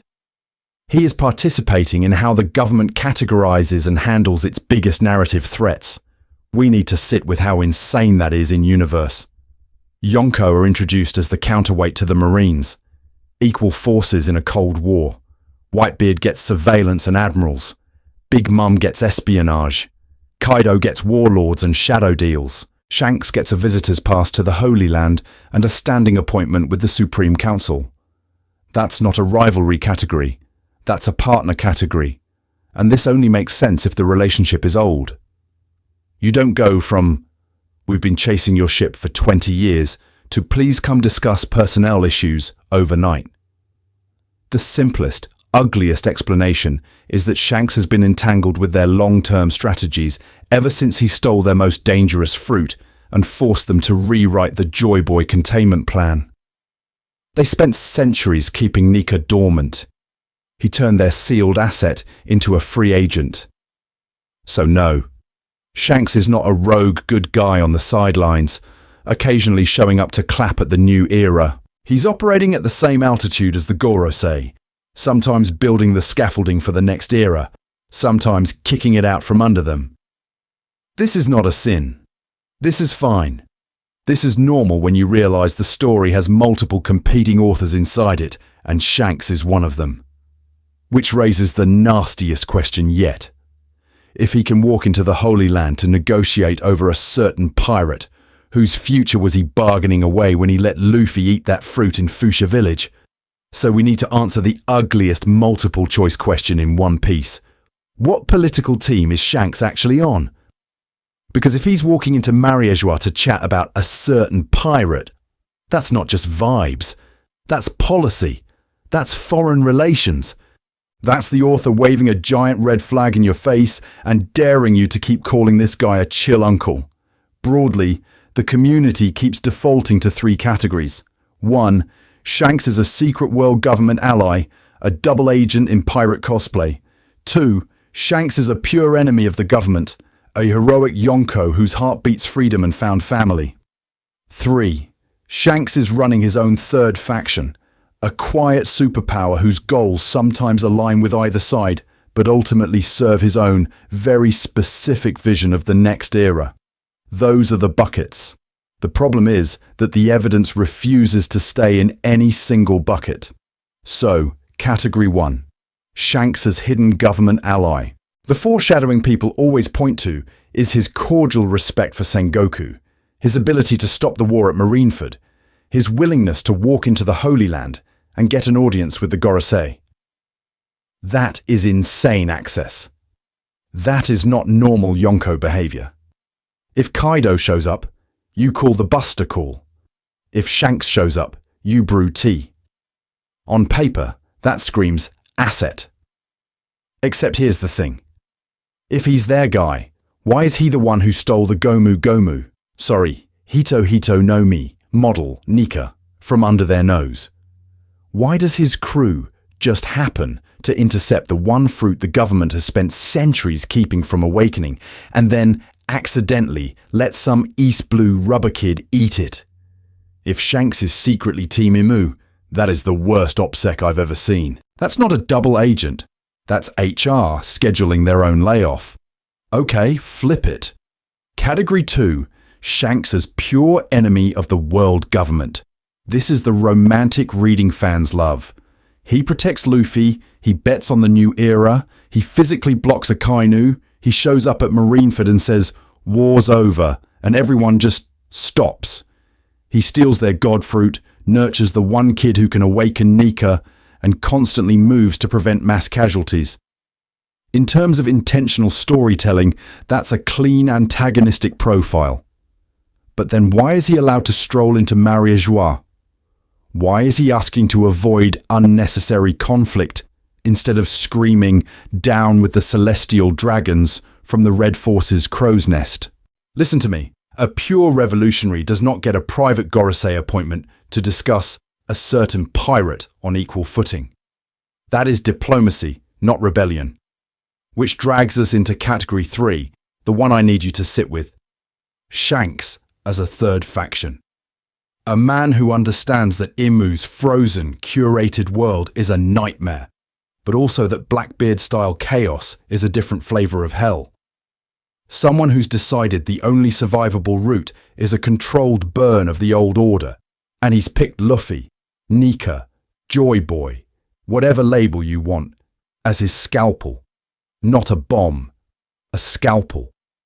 In that frame, his kindness is real but instrumental. He will save Luffy. He will spare civilians. He will stop pointless slaughter. And he will, without blinking, kill other people's futures, other Joy Boy candidates, other next era plans, if they threaten the singular revolution he's curated. This is not a sin. This is normal when you realize we're not watching a mentor. We're watching a midwife. Which raises the next problem. Whose child was he stealing? Whose child was he stealing? Here's where we need to zoom out from Shanks for a second and talk about us. You. Me. The entire One Piece community huddled around Twitter screenshots, drawing red circles on panels from 1999. Because humans are pattern-seeking monkeys. We see faces in clouds, Jesus in toast, and a 25-year master plan every time two characters stand vaguely near a straw hat. This is not a sin. This is normal. Your brain is doing exactly what it evolved to do. Connect dots, even when Oda only drew one dot and then went to bed. The problem is when we stop asking whether the author actually planned that connection and start treating every coincidence as proof of 8D foreshadowing. Shanks losing his arm is the perfect example. It hits you right in the chest. It's clean. It's cinematic. It screams pure, selfless mentor sacrifice. And because that moment is so emotionally efficient, we cling to that reading. We want the guy who bet on the new era to be uncomplicatedly noble. So when later chapters drip feed details that make the story messier, Gomu Gomu being Nika, the world government hunting that fruit for centuries, we quietly shove those into a mental folder labelled Oda being mysterious, and never open it again. Listen to me, that's confirmation bias with a straw hat on. Once you decide Shanks is a good guy mentor, every move he makes gets interpreted as benevolent. He talks to the Gorosei. Oh, that must be him pleading for peace. He stops Kaido before Marineford. Wow, such a responsible emperor. He sails into Marineford at the last second. Incredible timing. What a saviour. Any detail that doesn't fit that category gets sanded down until it does. And I need you to notice how that actually disrespects Oda's real craft. When we overcredit him with omniscient planning, he knew every single panel from chapter 1. It was all perfectly intentional. There are no retrofits, only destiny. We flatten the actual, more impressive process. Oda pre-writes huge endpoints, then retrofits older material to deepen themes, inherited will, sacrifice, the cost of the new era. That's not cheating, that's professional storytelling. Pattern interrupt. What if the genius is not that he planned everything, but that he's constantly re-aiming the gun he already put on the mantle? If you go in assuming God-tier infallible planning, you never ask the more interesting question. Whose plan is being advanced in this scene? You don't see that Shanks walking into Mary Joy's might be cleaning up a mess from Fuchsia Village. You don't see that betting on the new era might mean betting on one specific candidate at the expense of someone else's carefully engineered future. So for the rest of this video, I need you to temporarily uninstall the Shanks is Perfect filter. This is fine. You can re-download it later. But scene by scene, panel by panel, we're going to ask, when Shanks appears, whose plan survives and whose plan dies? Because once you stop seeing Jesus in toast and start seeing the knife in the kitchen, Fuchsia Village reads very differently. So let's go back to where your brain first got patched with the Shanks filter, East Blue. Because once you uninstall Perfect Mentor sacrificing himself for the rubber kid, Fuchsia Village stops being a wholesome origin story and starts reading as a tutorial level for plan assassination. Start with the obvious props, the hat, the arm, the bar. Luffy's entire personality is basically Shanks DLC. His definition of a real man? Not backing down when it matters, not throwing hands over petty insults, and staking your life when someone's dream is on the line. That's not innate. That's behavioral foreshadowing. Oda is showing you a kid watching an adult run a very specific ethic in real time. Here's the thing. Shanks doesn't care when Higuma trashes him. Beer on the head, laughter, zero retaliation. But the second a gun gets pointed at his friend, the mood flips. One panel, he's a joke. Next panel, he's a monster. Violence is reserved for moments where a future gets threatened. That's the ethic. And Luffy copies it almost beat for beat across East Blue. Watch how he moves. He doesn't fight Alvida because she's rude. He fights because she's beating the hell out of Kobe's dream. He doesn't punch Morgan for being ugly. He punches him for turning the Marines into a hostage situation around his own ego. Kuro, a guy whose entire personality is, I spent years planning the perfect quiet life. Luffy literally wakes up, hears the plan, and erases it in an afternoon. That's not random shonen chaos.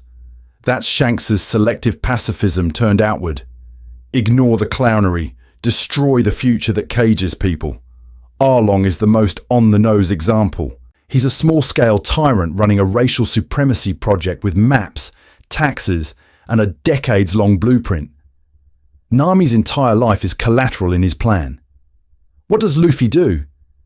He doesn't give a speech about justice. He walks in, breaks the room where the charts are stored, and symbolically murders Arlong's future. The pattern is brutal. Dream hostage detected, plan deleted. We need to sit with how consistently Oda frames East Blue villains as mini overlords.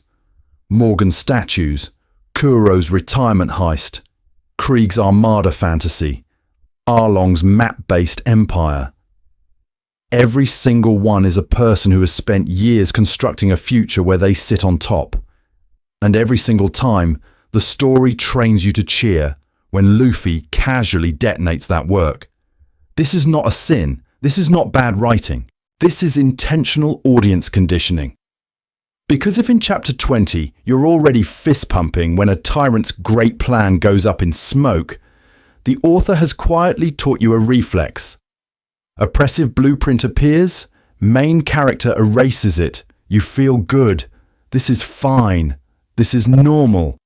And later, when you find out Shanks has been doing the same thing on a Yonko Gorosei scale, your brain is pre-installed to accept it as heroic. That's where the hat stops being a sentimental trinket and becomes a mission badge. Give this back to me when you've become a great pirate, is the surface level line. Underneath, it's succession. Inherit my job as the guy who breaks the wrong futures. Every time the hat's on screen in East Blue, it's sitting in the panel when some petty tyrant's long-term plan dies. And listen to me, once you see that, you have to ask the uncomfortable question Oda has been quietly daring you to ask since chapter 1. If Shanks groomed Luffy to be a plan killer on the small scale, whose plan was he really aiming at when he handed over that fruit? So we need to stress test that idea on the first real proving ground Oda gives Luffy, the early Grand Line. Because if Shanks raised a plan killer, you should see that pattern scale up from clown pirates and petty tyrants to actual geopolitical architecture. And you do, aggressively. Start with Alabasta. On paper, this is a civil war, a powder keg of ideology, famine, propaganda, all the stuff the community loves to write 30-page essays about. Luffy does not care. At all. He literally yells at Vivi that he doesn't want to hear about saving the country until she admits she wants to punch Crocodile. That's the filter. Not politics, not reform, not some grand theory of governance. One guy is hurting his friend's people for a long-term plan, so Luffy's brain does a single calculation. That guy needs to get punched through bedrock. Here's the thing. Crocodile is doing exactly what a cautious world government would do with a warlord. Embed, drain, weaponize scarcity, turn a kingdom into a controlled asset over years. It's a slow burn, meticulously planned oppression. And Luffy, who can't explain the difference between a monarchy and a banana, walks in and annihilates years of intentional setup on impulse. That's not a heroic speech. That's a wrecking ball test run. Then Oda hits copy-paste on the pattern, but escalates the category of victim. History itself. Skypiea is a 400-year stalemate fossilized into the sky. Two peoples locked in a loop. A god sitting on a golden throne. An entire island literally stuck above the world, severed from the flow of time. Enel's whole deal is weaponizing that stagnation. He's not just a tyrant. He's an author trying to end the story and start his own on the moon. And what does Luffy do? Same move. He doesn't care about the prophecy, the bells, the archaeology. He cares that this lightning-obsessed maniac is torturing his crew and crushing a village's future. So he punches a god out of the sky and restarts a 4-century stalled narrative by ringing a bell he doesn't understand.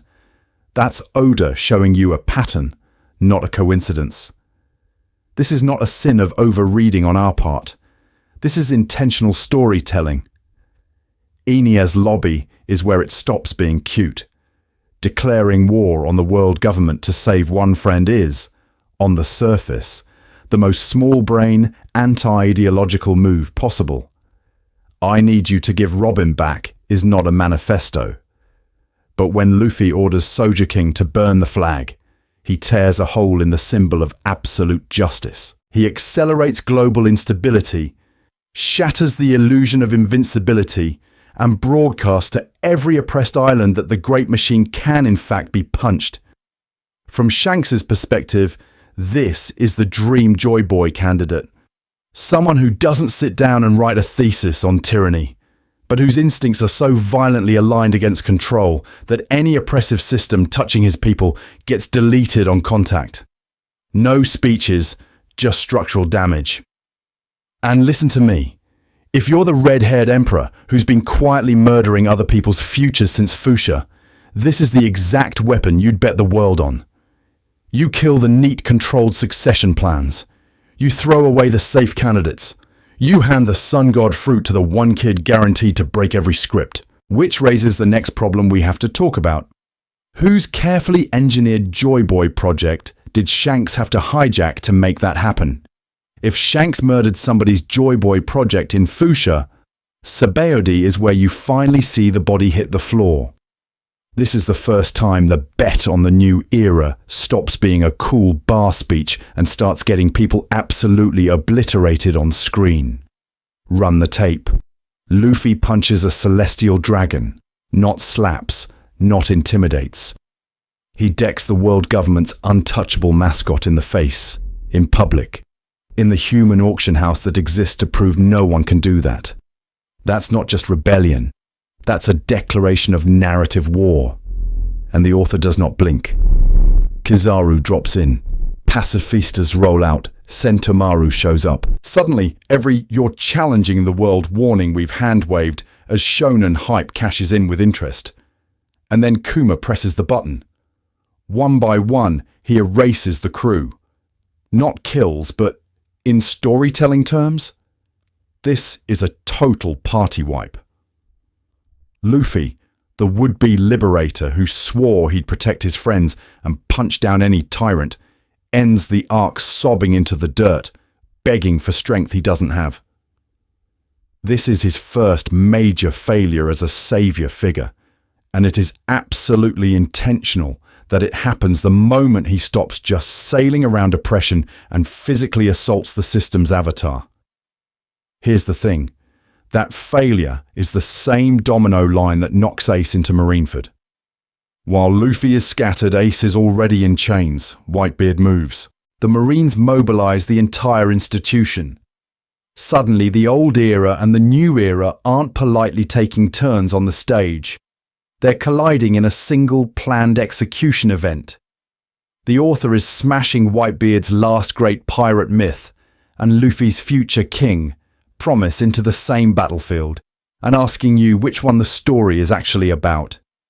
Now, I need you to sit with the uncomfortable version.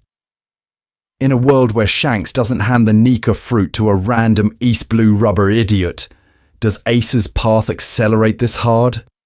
Maybe he still hunts Blackbeard. Maybe he still gets caught. But does the world government stage a global pay-per-view martyrdom when they're not also quietly terrified that a sun god wildcard is out there punching nobles on camera? Or do they keep the temperature lower, keep Whitebeard contained, keep their original Joy Boy containment plan on schedule? Because once Luffy is on the board as Nika, every conflict gets dragged toward him. Sabaody forces him into direct collision with the celestial dragons. That panic accelerates the timetable. Marineford becomes not just the end of Whitebeard, but the emotional coronation of Luffy as the center of the next era's narrative gravity. Ace dies, and the camera does not stay on the son of the Pirate King. It lingers on the broken kid screaming over his brother's body. Listen to me. Ace's death is part of the cost of Shanks's choice. Shanks didn't stab Ace. But by investing the fruit in Luffy, he ensured that when the world finally broke, it would break around this kid, not Roger's son. The martyr slot had to be filled. The torch had to pass on screen. And the story had already decided who the camera would follow when the smoke cleared. Which means we need to ask an uglier question next. If Luffy wasn't supposed to be Joy Boy, whose carefully engineered salvation story did Shanks actually erase? So we get to Wano, and the bill for that Fuchsia decision finally comes due. Kaido one-shots Luffy on the rooftop. Then he one-shots him again. Then, in chapter 1043, we watch Luffy's heartbeat flatline, his eyes roll back, the voice of all things vanish, the drums stop. Narratively, that is death. Oda literally slaps Luffy as dead across the fandom's timeline. And then the body starts smiling. The heartbeat turns into drums of liberation. The hair goes white, the rubber melts into Looney Tunes physics, and suddenly the kid we've been calling Gomu Gomu for 1,000 chapters is a reality-bending sun god who can grab lightning and bounce the ground. Here's the thing. That is not a normal shonen power-up. That is the end of a containment plan.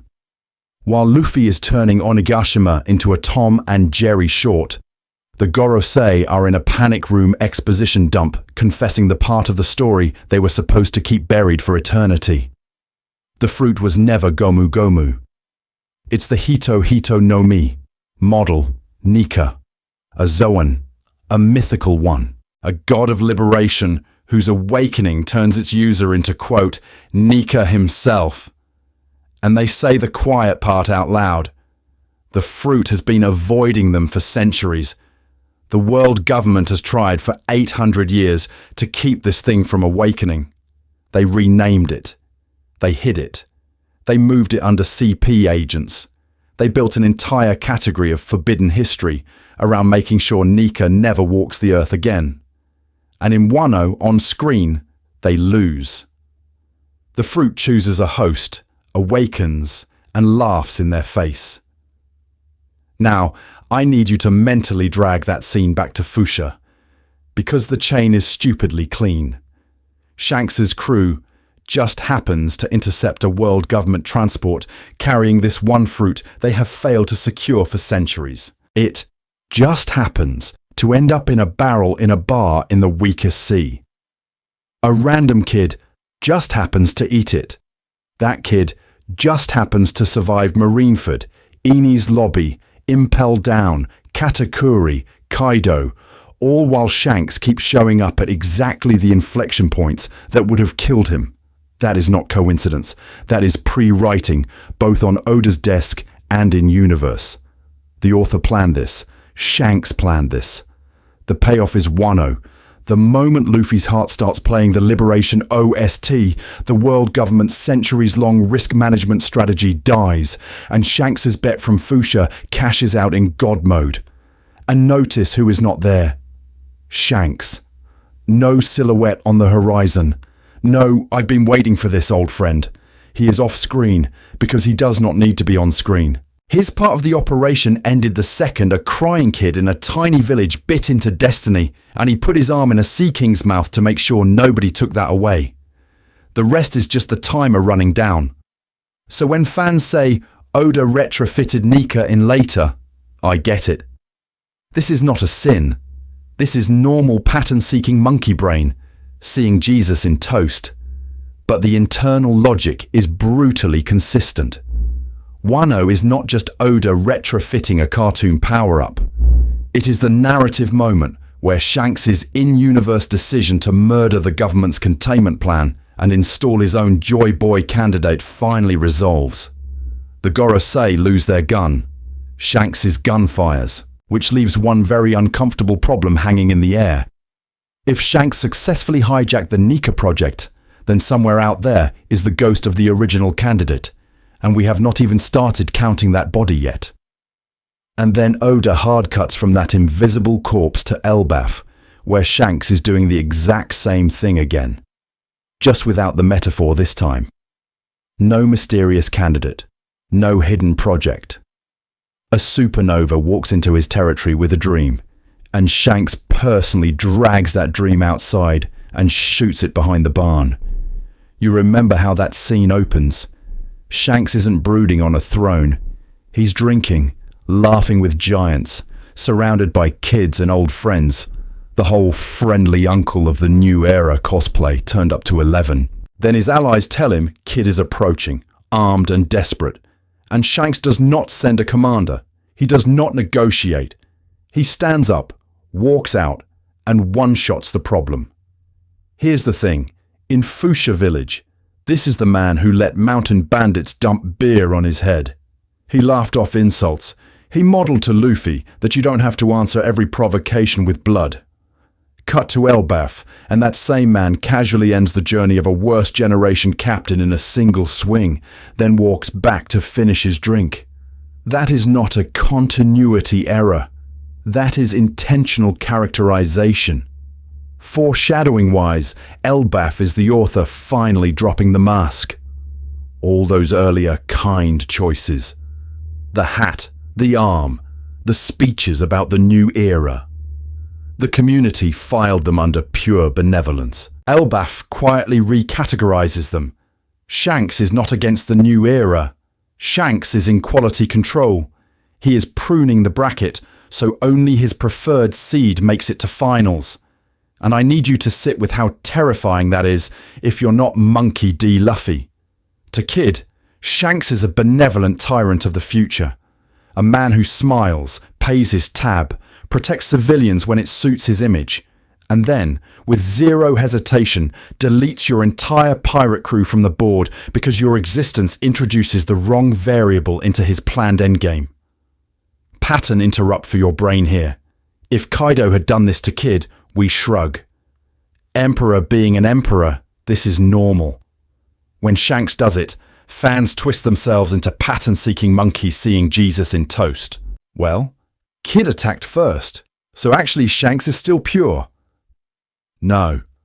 The point is not moral blame assignment. The point is that Shanks chose to personally intervene at all. We need to remember the category of action we're watching. The man who once absorbed humiliation to protect a village now treats a supernova's entire dream as acceptable collateral. That's the same logic as Fuchsia, just scaled up. Some futures are worth preserving, some are worth sacrificing. Listen to me. Elbaf is Oda, showing you the final saga operating procedure in daylight. Shanks saves Luffy. He saves Wano by stopping Kaido. He probably saves the world from the government's original Nika plan. But every time he saves one timeline, he is killing another. Kid is just the first corpse you can put a name and a face to. And if this is how he handles a rival captain, what happens when the original Joy Boy candidate, or their legacy, finally steps out of the shadows? So we need to answer the annoying question you've had in the back of your head this whole time. Did Oda actually plan Shanks hijacks the Joy Boy project in Chapter 1? Or am I just a pattern-seeking monkey seeing Jesus in a barrel of rum? Here's the thing. If you imagine Oda with a corkboard that literally says, Shanks kills Imu's original Joy Boy candidate, film at 11, you're overshooting the target. But if you imagine him starting One Piece without a chosen hero, a catalyst mentor, and a special world-level fruit already penciled in, you're undershooting it even harder. From everything we know about his pre-writing, the broad strokes were almost certainly planned. A D-Clan kid in East Blue who isn't just any rubber man. A red-haired pirate who shows up, marks him, tests him, and sends him to sea. A devil fruit that the world government is terrified of, important enough to move agents and warships for. Those aren't retrofits. That's the skeleton.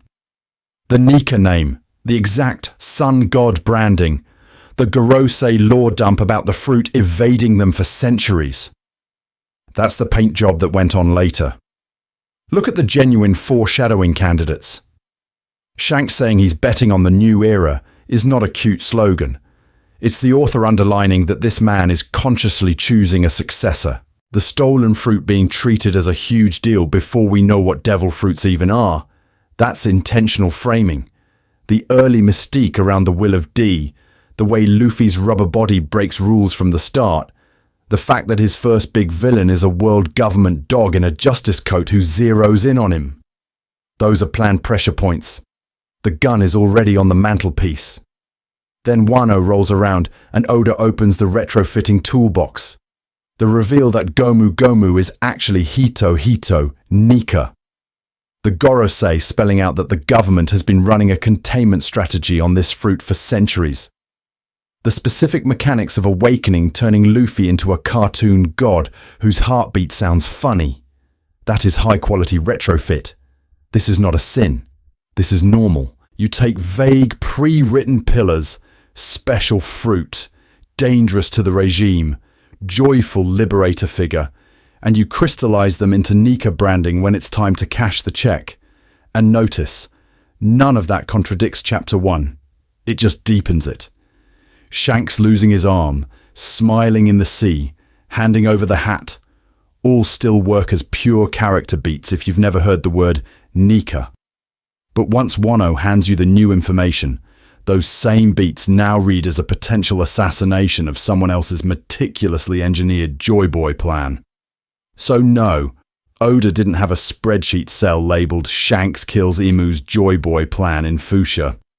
But he absolutely pre-wrote a story where a chosen kid, a catalyst emperor, and a cursed fruit would intersect. Then he spent 25 years arranging the reveals so that by the time you hit Wano, this darker Shanks reading isn't headcanon. It's textually supported, thematically resonant, and very hard to unsee. Which raises the real problem. If Luffy was never the original Joy Boy candidate, who was supposed to be, and where did that timeline die? So here's where the community usually panics. We hit this stolen Joy Boy slot theory and immediately sprint to one of two extremes. Shanks is either the secret final boss, or he's still the chill bar dad who just happens to be a war-ending demigod. I need you to resist that binary. We need to sit in the discomfort for a second. Because Shanks really is warm. That's not a trick of foreshadowing or some author sleight of hand. His bond with Luffy in Fuchsia is genuine. He laughs with the kid. He lets him join the party. He doesn't posture about rank. With Whitebeard, he pours sake, bows his head, and begs him to pull Ace back from the brink, specifically to avoid unnecessary bloodshed. At Marineford, he shields Kobe, protects civilians and marines and pirates in one breath, and shuts the war down with the minimum number of corpses. That compassion is text. This is not a sin to admit. But here's the thing. That same man steals a god fruit the world government has been guarding for centuries, sails around with it on his ship, and then accidentally lets a random child eat it. He accepts, without blinking, that this choice will cause deaths and collapses to ripple through the story for decades. He walks onto Elbaf and casually ends Kid's journey in a single chapter. No speech, no second chances. Just, your era is over, as a practical sentence. So he's not a guardian angel. He's not a mustache-twirling villain either.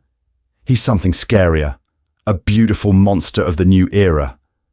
A man with a pre-written future in his head, who believes so strongly in one specific outcome that he will sacrifice his arm, his reputation, and other people's destinies to make it real. Losing the arm isn't just love, it's an investment. He's cashing in his body to lock the Nika fruit into his chosen vessel. And once you frame it that way, all those coincidental interventions stop feeling random. Talking privately with the Gorosei, stopping Kaido from going to Marineford, appearing exactly when the war needs to end. Moving in the final saga, the second Luffy awakens Gear 5. That's not a guy who drifts on the tide. That's a strategist murdering other people's plans in real time. Listen to me. This complexity doesn't make Shanks worse. It makes him terrifyingly compelling. He's not just cool red-haired guy who saves kids. He's a tragic, calculated force where kindness and violence are the same motion, just from different camera angles. This is normal in good writing. Characters who only fit one moral category are NPCs, not emperors. So here's the uncomfortable question. If you were in his position, with even a fraction of what he knows about Emu, the Void Sentry, and the Nika fruit, would you really do anything different? Or would you also kill someone else's carefully planned future to save the world your way, and then smile at the kid you just turned into a god? Because the answer to that decides who the real monster is, and in the next section, we need to talk about who Shanks might have stolen that future from. So before we start naming specific victims of Shanks's hijack, we need to fix how we even talk about planning in this community. Because right now, the discourse is cooked.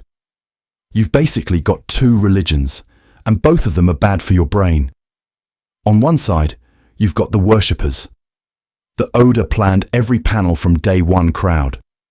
Every eyebrow swirl, every background seagull, every spilled beer in Fuchsia is treated as 4D foreshadowing of chapter 1500. On the other side, you've got the Doomer cynics, the it's all made up as he goes people who act like Oda is just a tired dad, freestyling in the margins of his manuscript. Both takes flatten the actual craft. Both takes erase the difference between an intentional setup and a lucky coincidence your pattern-seeking monkey brain turned into Jesus in toast. Here's the thing. If you assume omniscience, you never have to analyze. If you assume chaos, you never have to respect discipline. In both cases, you dodge the real messy work of writing. You stop asking, what did the author probably know here and what did he discover later? And you just scream foreshadowing or retcon at random panels. This is not a sin. This is normal fan behavior. But if we're going to accuse Shanks of murdering someone else's future, we need to be more precise than that. So I need you to adopt a middle ground. Think of Oda as a monster of pre-writing and selective foreshadowing who then retrofits with terrifying discipline. He knows the ending, the Void Sentry, Joy Boy, the shape of the Nika myth. That's the pre-written skeleton. Then he plants flexible seeds, a rubber boy in East Blue, a mysterious red-haired Yonko, a fruit the government keeps chasing.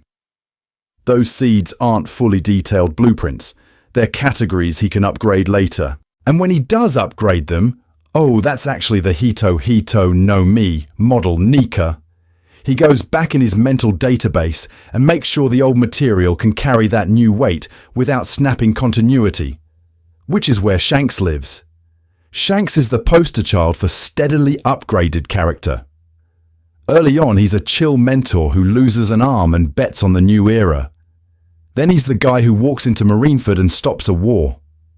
Then he's casually talking to the Gorosei about a certain pirate. Same man, same scenes.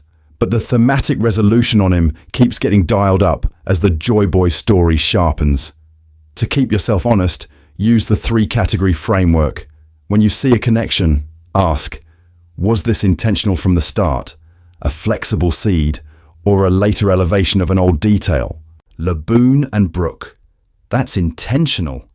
Skypier's mantra becoming hacky? That's a flexible seed. Shanks's Marineford entrance retroactively reading as protector of the Joy Boy candidate. That feels like an elevation. Listen to me. This is how you appreciate Oda's real genius. Not as an omniscient god, but as an author who can take a 20-year-old scene and make it feel newly radioactive without breaking what was on the page.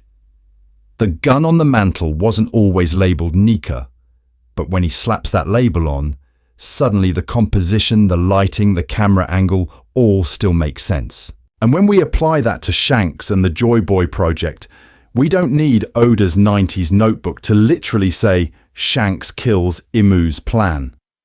We just need to respect what the current text is doing. Positioning Shanks as the man who intercepted the government's Nika containment, stole the fruit, and handed that destiny to Luffy. The question now isn't, did he always plan this? It's whose future did he overwrite to make it happen? Because once you ask that, a few very uncomfortable candidates start lining up. And this is where a bunch of you start to panic.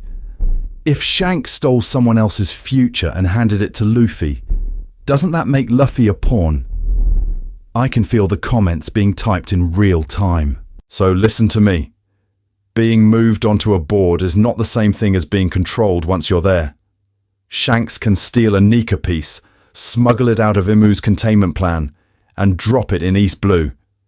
He cannot make that piece choose to punch a celestial dragon, ring the Ox Bell, or declare war on the world on live TV. Here's the thing. Luffy's entire character is built on doing the one thing nobody in-universe planned for. The world government wanted the Nika fruit contained forever. Shanks wanted it in the hands of the right person. The community spent years theory crafting Ace, or some secret bloodline kid, or a government super soldier. And then the author gives it to a rubber idiot who recruits a liar, a thief, a war criminal, and a reindeer in a hat. This is not a downgrade in agency. This is the joke. This is the point. If anything, once you accept that Shanks intentionally engineered Luffy's starting position, the future clash becomes way more dramatic, because now their eventual meeting isn't just student surpasses mentor, it's the piece refuses the strategy. What happens when Luffy's idea of freedom includes tearing down the entire system, while Shanks's idea of betting on the new era quietly assumes some guardrails? Marineford already hinted at this. Shanks arrives as the adult in the room, negotiating a ceasefire, limiting the damage. Luffy, unconscious, has just tried to burn the board down to save one brother. So we need to talk about the real horror version of this theory.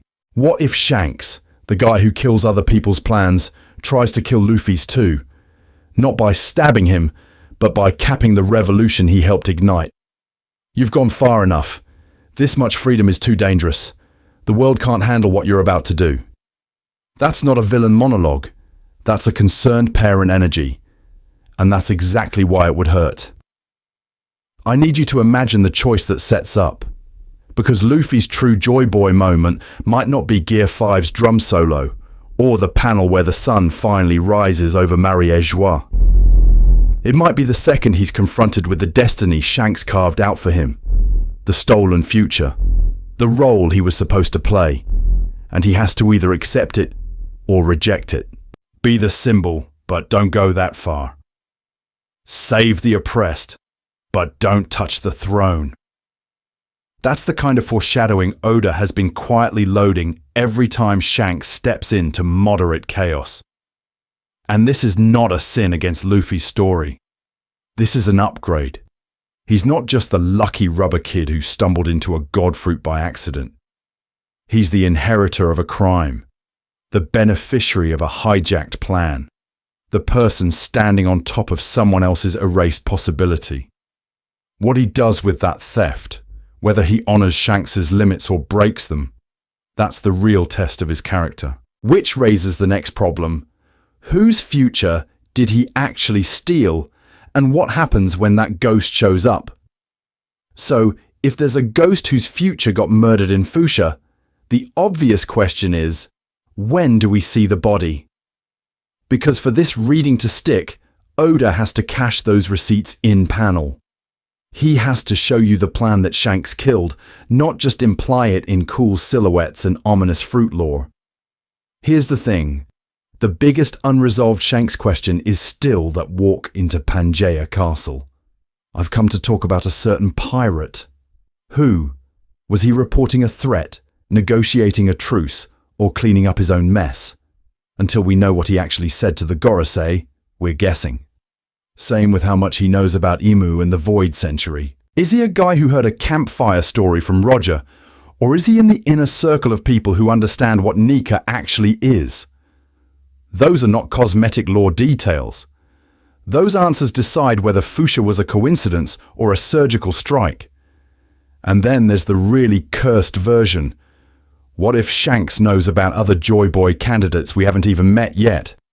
Not Ace, not Teach, not some obvious rival, but kids the government tagged or bloodlines that Roger's crew tracked. The community keeps asking, was Luffy supposed to be Joy Boy? I need you to flip that. The better question is, how many people did the author intend to put in that role as decoys or failures? Because once you admit there could be a list, Shanks starts to look less like a mentor and more like the guy managing the shortlist with a knife. To make that land, we almost have to get flashbacks to Shanks as a cabin boy on the Oro Jackson. When did he learn the word Joy Boy? When did he find out the One Piece's nature? When did someone tell him explicitly what the Hito Nika actually does? You don't stand in front of a Sea King and bet your arm on a random rubber kid unless you're operating off very specific data. We need to see the briefing. We need to see the moment Roger, Rayleigh, or even Roger's mysterious informants hand Shanks the rulebook for the next era.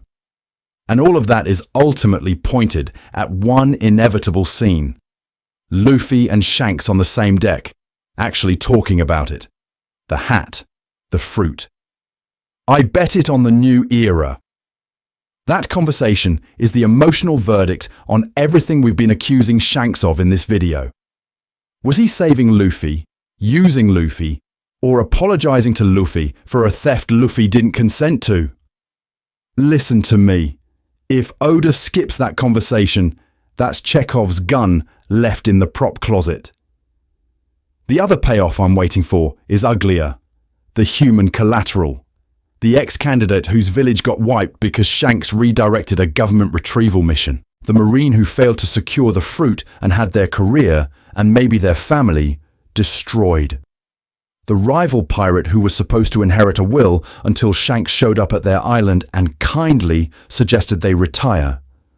This is where the pattern-seeking monkey in my brain, the one who sees Jesus in toast, starts drafting entire side stories for people whose lives derailed every time that red silhouette appeared on the horizon.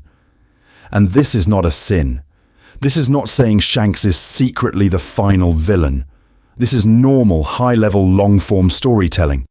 Someone's future is always getting protected at the expense of someone else's. The trick, for us as fans, is to stop asking, is Shanks good or bad? And start asking, in every new scene, whose future is he guarding here, and whose future is he quietly ending? The next time he steps onto a stage, Elbaf, Mary Jouais, wherever, you should be scanning the background, wondering which unseen plan just died off screen. Because once you start reading him that way, a lot of One Piece's cozy nostalgia around Shanks turns into something sharper. And the next section, we need to talk about what that does to the hat, to the promise, and to the whole idea of betting on a new era in the first place. So we need to zoom out for a second.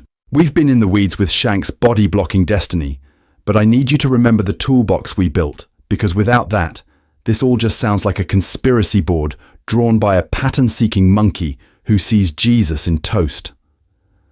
We carved the chaos into 3 categories. Foreshadowing.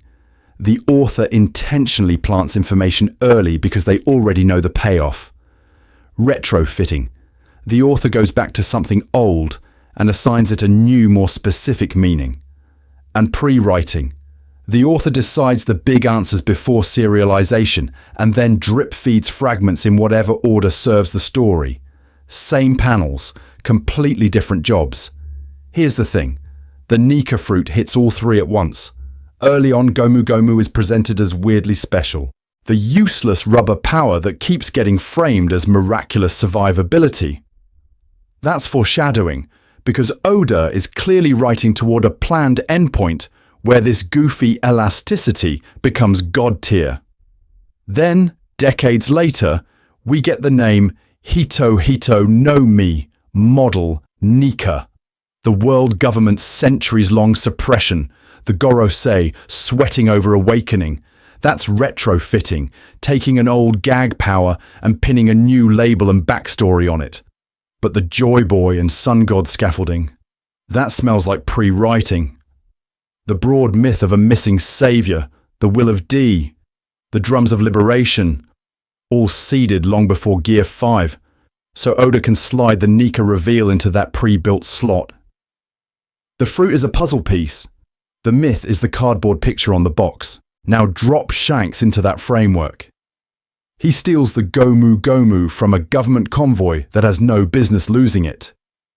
He lets some random East Blue kid eat it.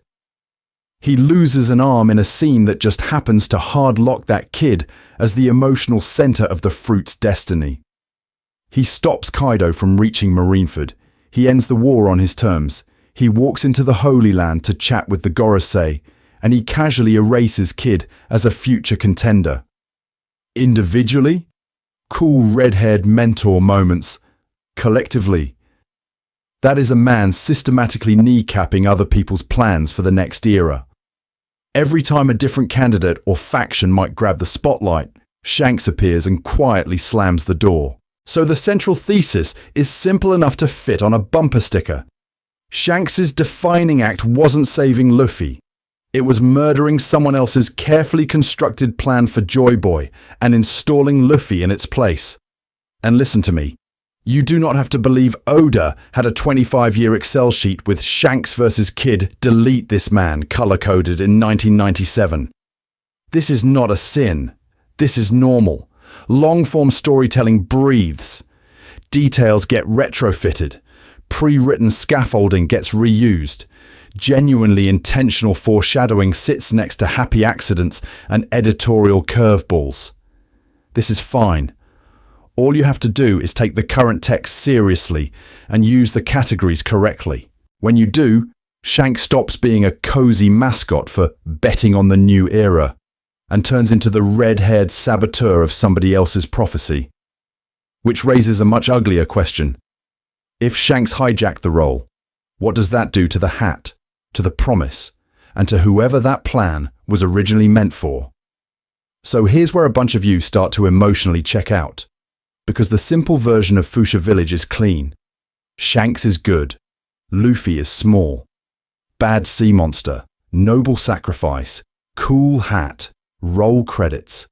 It's the story you met when you were 12 and eating instant noodles at 2 a.m. And I need you to admit, you don't actually want that memory touched. This is not a sin. This is normal. Your brain wants to protect the cozy VHS tape version of East Blue where Shanks is just the world's coolest uncle who happens to have god-tier timing. But listen to me. When you zoom out, that version is actually flatter, not safer. Because here's the thing.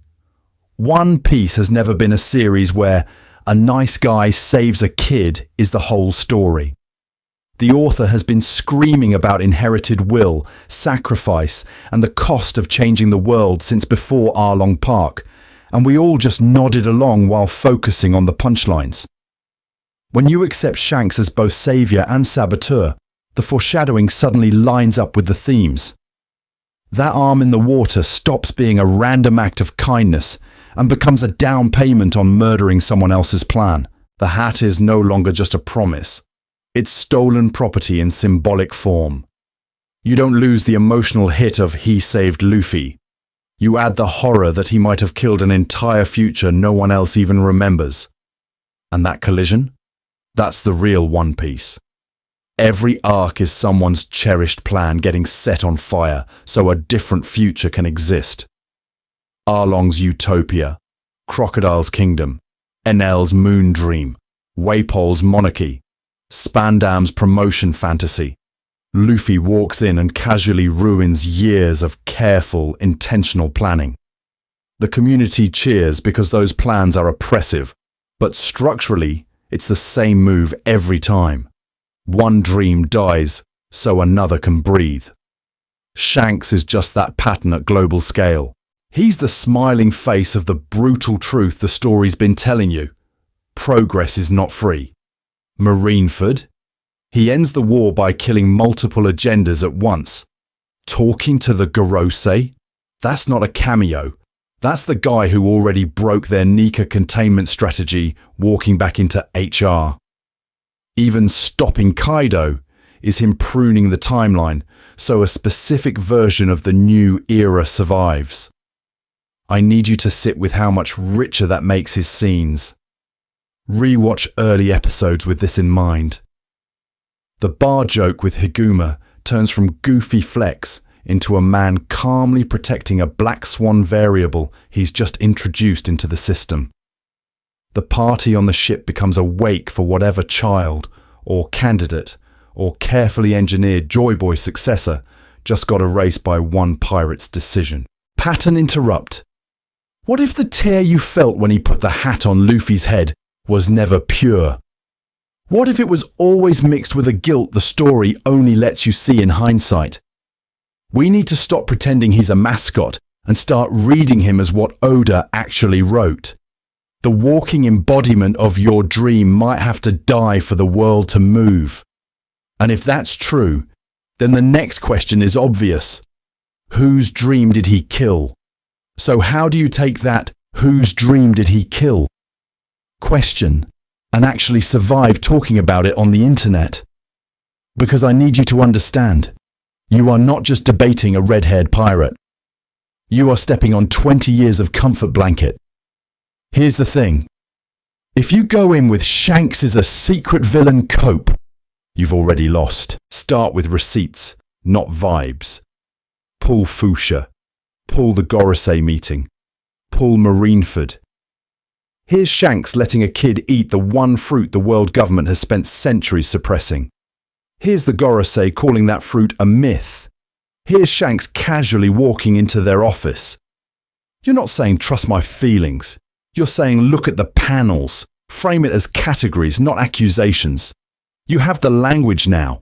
When you post that Fuchsia sequence, you can say, I'm arguing this is intentional foreshadowing of Shanks already knowing the fruit's real nature. Or, I think Oda might be retrofitting Shanks into a long-term fixer for the world government's problem child. Different claim, different burden of proof. When you talk about Shanks at Marineford, say, this feels like pre-writing. Oda had already planned Shanks as the guy who kills other people's endgame plans, and this is one fragment of that. Suddenly you're discussing storytelling, not morality. Also, acknowledge the emotional stuff up front. Hey, Shanks was my favorite too. The hat moment rewired my brain.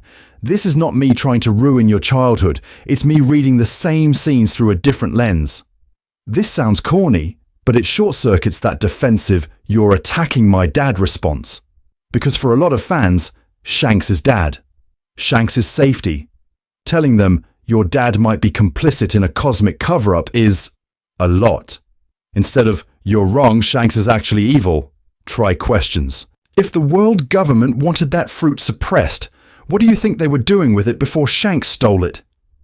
Whose plan is he stopping at Marineford, Akainu's, Sengoku's, or someone higher? When he talks to the Gorosei, do you read that as cooperation or as him threatening their plan? Questions invite people to play detective with you. Accusations just make them barricade the thread and start throwing SBS quotes. And listen to me, you do not have to win. Theories are tools, not religions. If thinking of Shanks as the guy who hijacked someone else's Joy Boy project makes the story richer for you, use it. If it makes you miserable, if it turns every Shanks panel into a tax audit, you can put it down. This is normal. This is fine. Most of us are just pattern-seeking monkeys who see Jesus in toast and Joy Boy in every straw hat. So go in with panels, with categories, with questions, and with the humility to say, this is one reading. Because once you can talk about the theory without trying to convert people, we can finally ask the much dumber, much more dangerous question. If Shanks killed someone else's plan, whose plan was it? So whose plan did he kill? Here's the thing. When you stack everything we've walked through, the simplest answer is also the ugliest one. Shanks's big heroic moment in Fuchsia was not about saving a random kid from a Sea King. It was about rescuing his own version of the future by hijacking the Nika fruit out of the world government's containment plan. The Gomu Gomu no Mi is not a gag rubber fruit. The Gorosei spell it out. Hito Hito no Mi. Model, Nika, a god they've been suppressing for centuries. CP agents escort it on a government ship. It just happens to get stolen by a Yonko crew, who then accidentally lets a boy they're weirdly attached to eat it. You can call that foreshadowing, or pre-writing, or the author playing 5D chess, but you cannot call it coincidence with a straight face. So when we go back to the arms scene, we need to stop treating it as sacred childhood trauma and start treating it as evidence. Shanks doesn't just lose an arm to save Luffy. He makes a trade. He decides in that instant that Luffy plus Nika is worth his limb, worth Ace's eventual death on that same sea, worth the collapse of whatever other Joy Boy candidates or succession plans were in motion. The panel is pure emotion. The move underneath it is pure calculation. Listen to me. This doesn't suddenly turn Shanks into a mustache-twirling villain. It turns him into something scarier and, honestly, more interesting. It makes him a revolutionary who understands that every new world is built on the corpses of old plans. The world government's 800-year project? Dead the second that fruit hits Luffy's stomach. Any secret Rocks-era contingency, any chosen one the Celestial Dragons were grooming, any alternative Ace's King of the Pirates' future. All casualties of one smiling red-haired man on a dock. And this is not a sin. This is not bad writing. This is Oda using retrofit and pre-writing in the same move. He didn't have the word Nika on a whiteboard in 1997. This is fine. This is normal. But he absolutely had Special Fruit plus Special Kid plus Shanks betting on New Era in the outline.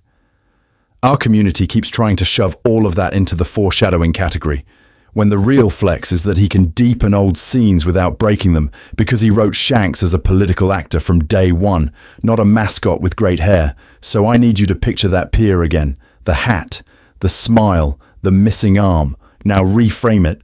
That's not a savior shot. That's an execution. Shanks is standing over the corpse of someone else's 800-year plan, handing his hat and his crime to a boy who has no idea what he's inherited. And if that's true, then the last question we have to ask is brutal. What happens when the people he robbed finally come to collect?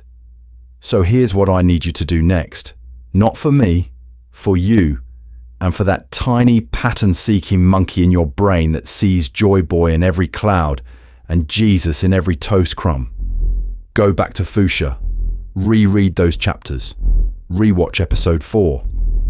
But this time, I need you to watch Shanks the way you'd watch a suspect in a crime drama, not a saint in a stained glass window. Pay attention to his body language around the fruit, the way the camera frames the chest, the way the "oops, Luffy ate it" moment is staged as a goofy accident instead of the world historical incident it actually is. Pause on the stolen fruit reveal. Freeze frame the bar humiliation. Sit on the Sea King attack. Then ask yourself, very calmly, if I didn't already think Shanks was a pure savior, what else could this be? Not, what do I know now from Wano? But what is on the page, in that moment, that an author intentionally chose to draw? That difference is everything. That's the whole foreshadowing versus retrofit problem in miniature. Look at the way Shanks laughs off Higuma. Look at how the crew reacts when Luffy shows his rubber body for the first time. Look at the timing between the fruit reveal and the Sea King. Is this a man blindsided by fate, or someone who already made a terrible, very planned decision and is now committing to the bit so hard he's willing to lose an arm for it? And then, I want homework. Tell me in the comments which exact panel, which exact shot, most broke your old read of Shanks. Was it the chest in the bar corner suddenly feeling less prop and more evidence locker? Was it the way Makino's face is framed when the arm hits the water? Or did you rewatch all of this and decide, no, you're insane. This is still just a cool guy saving a dumb kid. This is fine. This is normal. I'm not grading you on agreeing with me. I'm grading you on actually looking. Here's the thing. We need to start dragging that 3-category framework, foreshadowing, retrofitting, pre-writing, into the rest of One Piece. When you see early Nika Sun motifs, is that careful pre-writing, Or are we retrofitting meaning because Gear 5 exists now? When you revisit Laboon, Scipio's mantra, Sanji's bounty weirdness, which ones feel truly intentional from day one and which ones feel patched in later? Run the same test you just ran on Fuchsia. And yes, I am fully aware I have spent a genuinely embarrassing chunk of my finite human existence staring at a red-haired pirate's facial expressions in a 1990s fishing village. This is not a sin. This is how my brain does cardio. But don't just take my word for it. Because the real question isn't is Shanks a secret villain, it's whether Fuchsia was a one-off crime, or the first move in a pattern you can trace across the entire series. So here's where we open the sandbox. Not the neat, curated museum of evidence I've been walking you through. The backyard pit where I throw the theories that are too spicy to prove but too fun to ignore. Because listen to me, I left stuff out on purpose. Not because it's wrong, but because if I chased every Shanks breadcrumb, we'd be here for 12 hours and I'd have to start charging tuition. First category, lineage nonsense. Figureland, God Valley, Emu's inner circle. You've seen the theory posts. Shanks is a Figureland. Shanks is a celestial dragon plant. Shanks is the one pirate the Gorosei actually report to. Can I prove any of that? No. Do I think Oda is absolutely foreshadowing some obscene connection between a red-haired fisherman and the single worst real estate deal in history, God Valley? Yes. The man walks into Mariéjois in sandals and nobody blinks. That is not normal. That is not how the world government treats random Yonko. Here's the thing. Once you accept that Shanks can get a private audience with the Gorosei, you have to at least entertain the possibility he's plugged into whatever Imu's long-term contain Nika plan was. Not as a henchman necessarily, but as someone they have used, or tried to use, before. And that's where the really cursed thought shows up. What if Fuchsia isn't Shanks's first rodeo with Nika? I need you to sit with that, because the story keeps hinting that this fruit has been running from the world government for centuries. The Gorosei act genuinely rattled when it awakens. That implies prior attempts, prior hosts, prior near apocalypses. So one extra theory I parked for time is that Shanks has either seen or been briefed on a previous Nika awakening that went catastrophically wrong. Maybe at God Valley. Maybe even earlier. In some incident that got buried so deep only Emu, the elders, and one red-haired exception know the details. If that's true, suddenly his whole betting on the new era speech reads different. It's not just romantic pirate poetry. It's risk assessment. He's not handing the fruit to a random kid. He's stress testing a candidate. Is this free spirit going to dance the world into liberation, or into another disaster the author has been quietly foreshadowing for 25 years? And if you follow that thread, you end up somewhere uncomfortable. Shanks having contingency plans for Luffy, not in the mustache-twirling villain sense, but in the I have a last resort bullet for Joy Boy if he goes off script sense. A crew that can intercept Kaido, a saber-rattling presence that can walk into the Holy Land and say, this is fine for now, but if he crosses this line, we end it. Terrifying? Yes.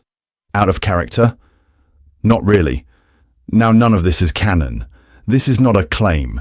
This is me being a pattern-seeking monkey who sees Jesus in toast panels. But this is not a sin. This is how the community plays in the margins while we wait for the author to show his hand. So if you want a full separate video just on Shanks's lineage, God Valley, or why his crew is suspiciously competent for a bunch of chill drunks, tell me. Because we need to treat this as an ongoing investigation, not a closed case. And to see why these wild threads matter for the main argument, we have to zoom back out to the one thing we can actually prove on the page. Which means, zoomed all the way out, Shanks's real power isn't hacky. It's walking into a story, looking at somebody else's carefully planned future and drop-kicking it into the ocean. So listen to me. If that's his whole deal, if his true conqueror's haki is murdering long-term plans, The only way this channel survives is if you throw a life raft at it before he gets here.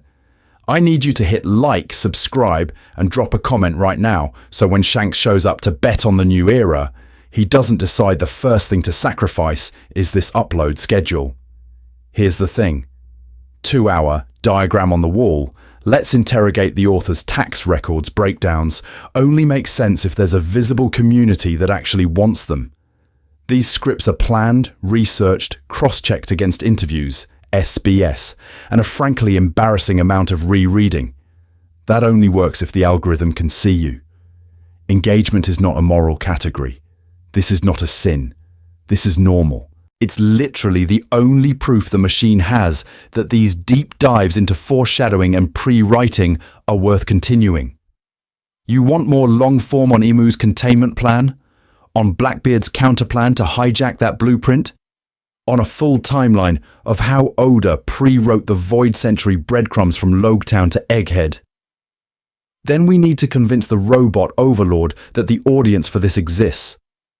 Your comment saying, Shanks truth is in shambles, or I hate this video but I can't disprove it, is a data point in a spreadsheet somewhere that decides whether I spend 3 weeks dissecting another obvious moment.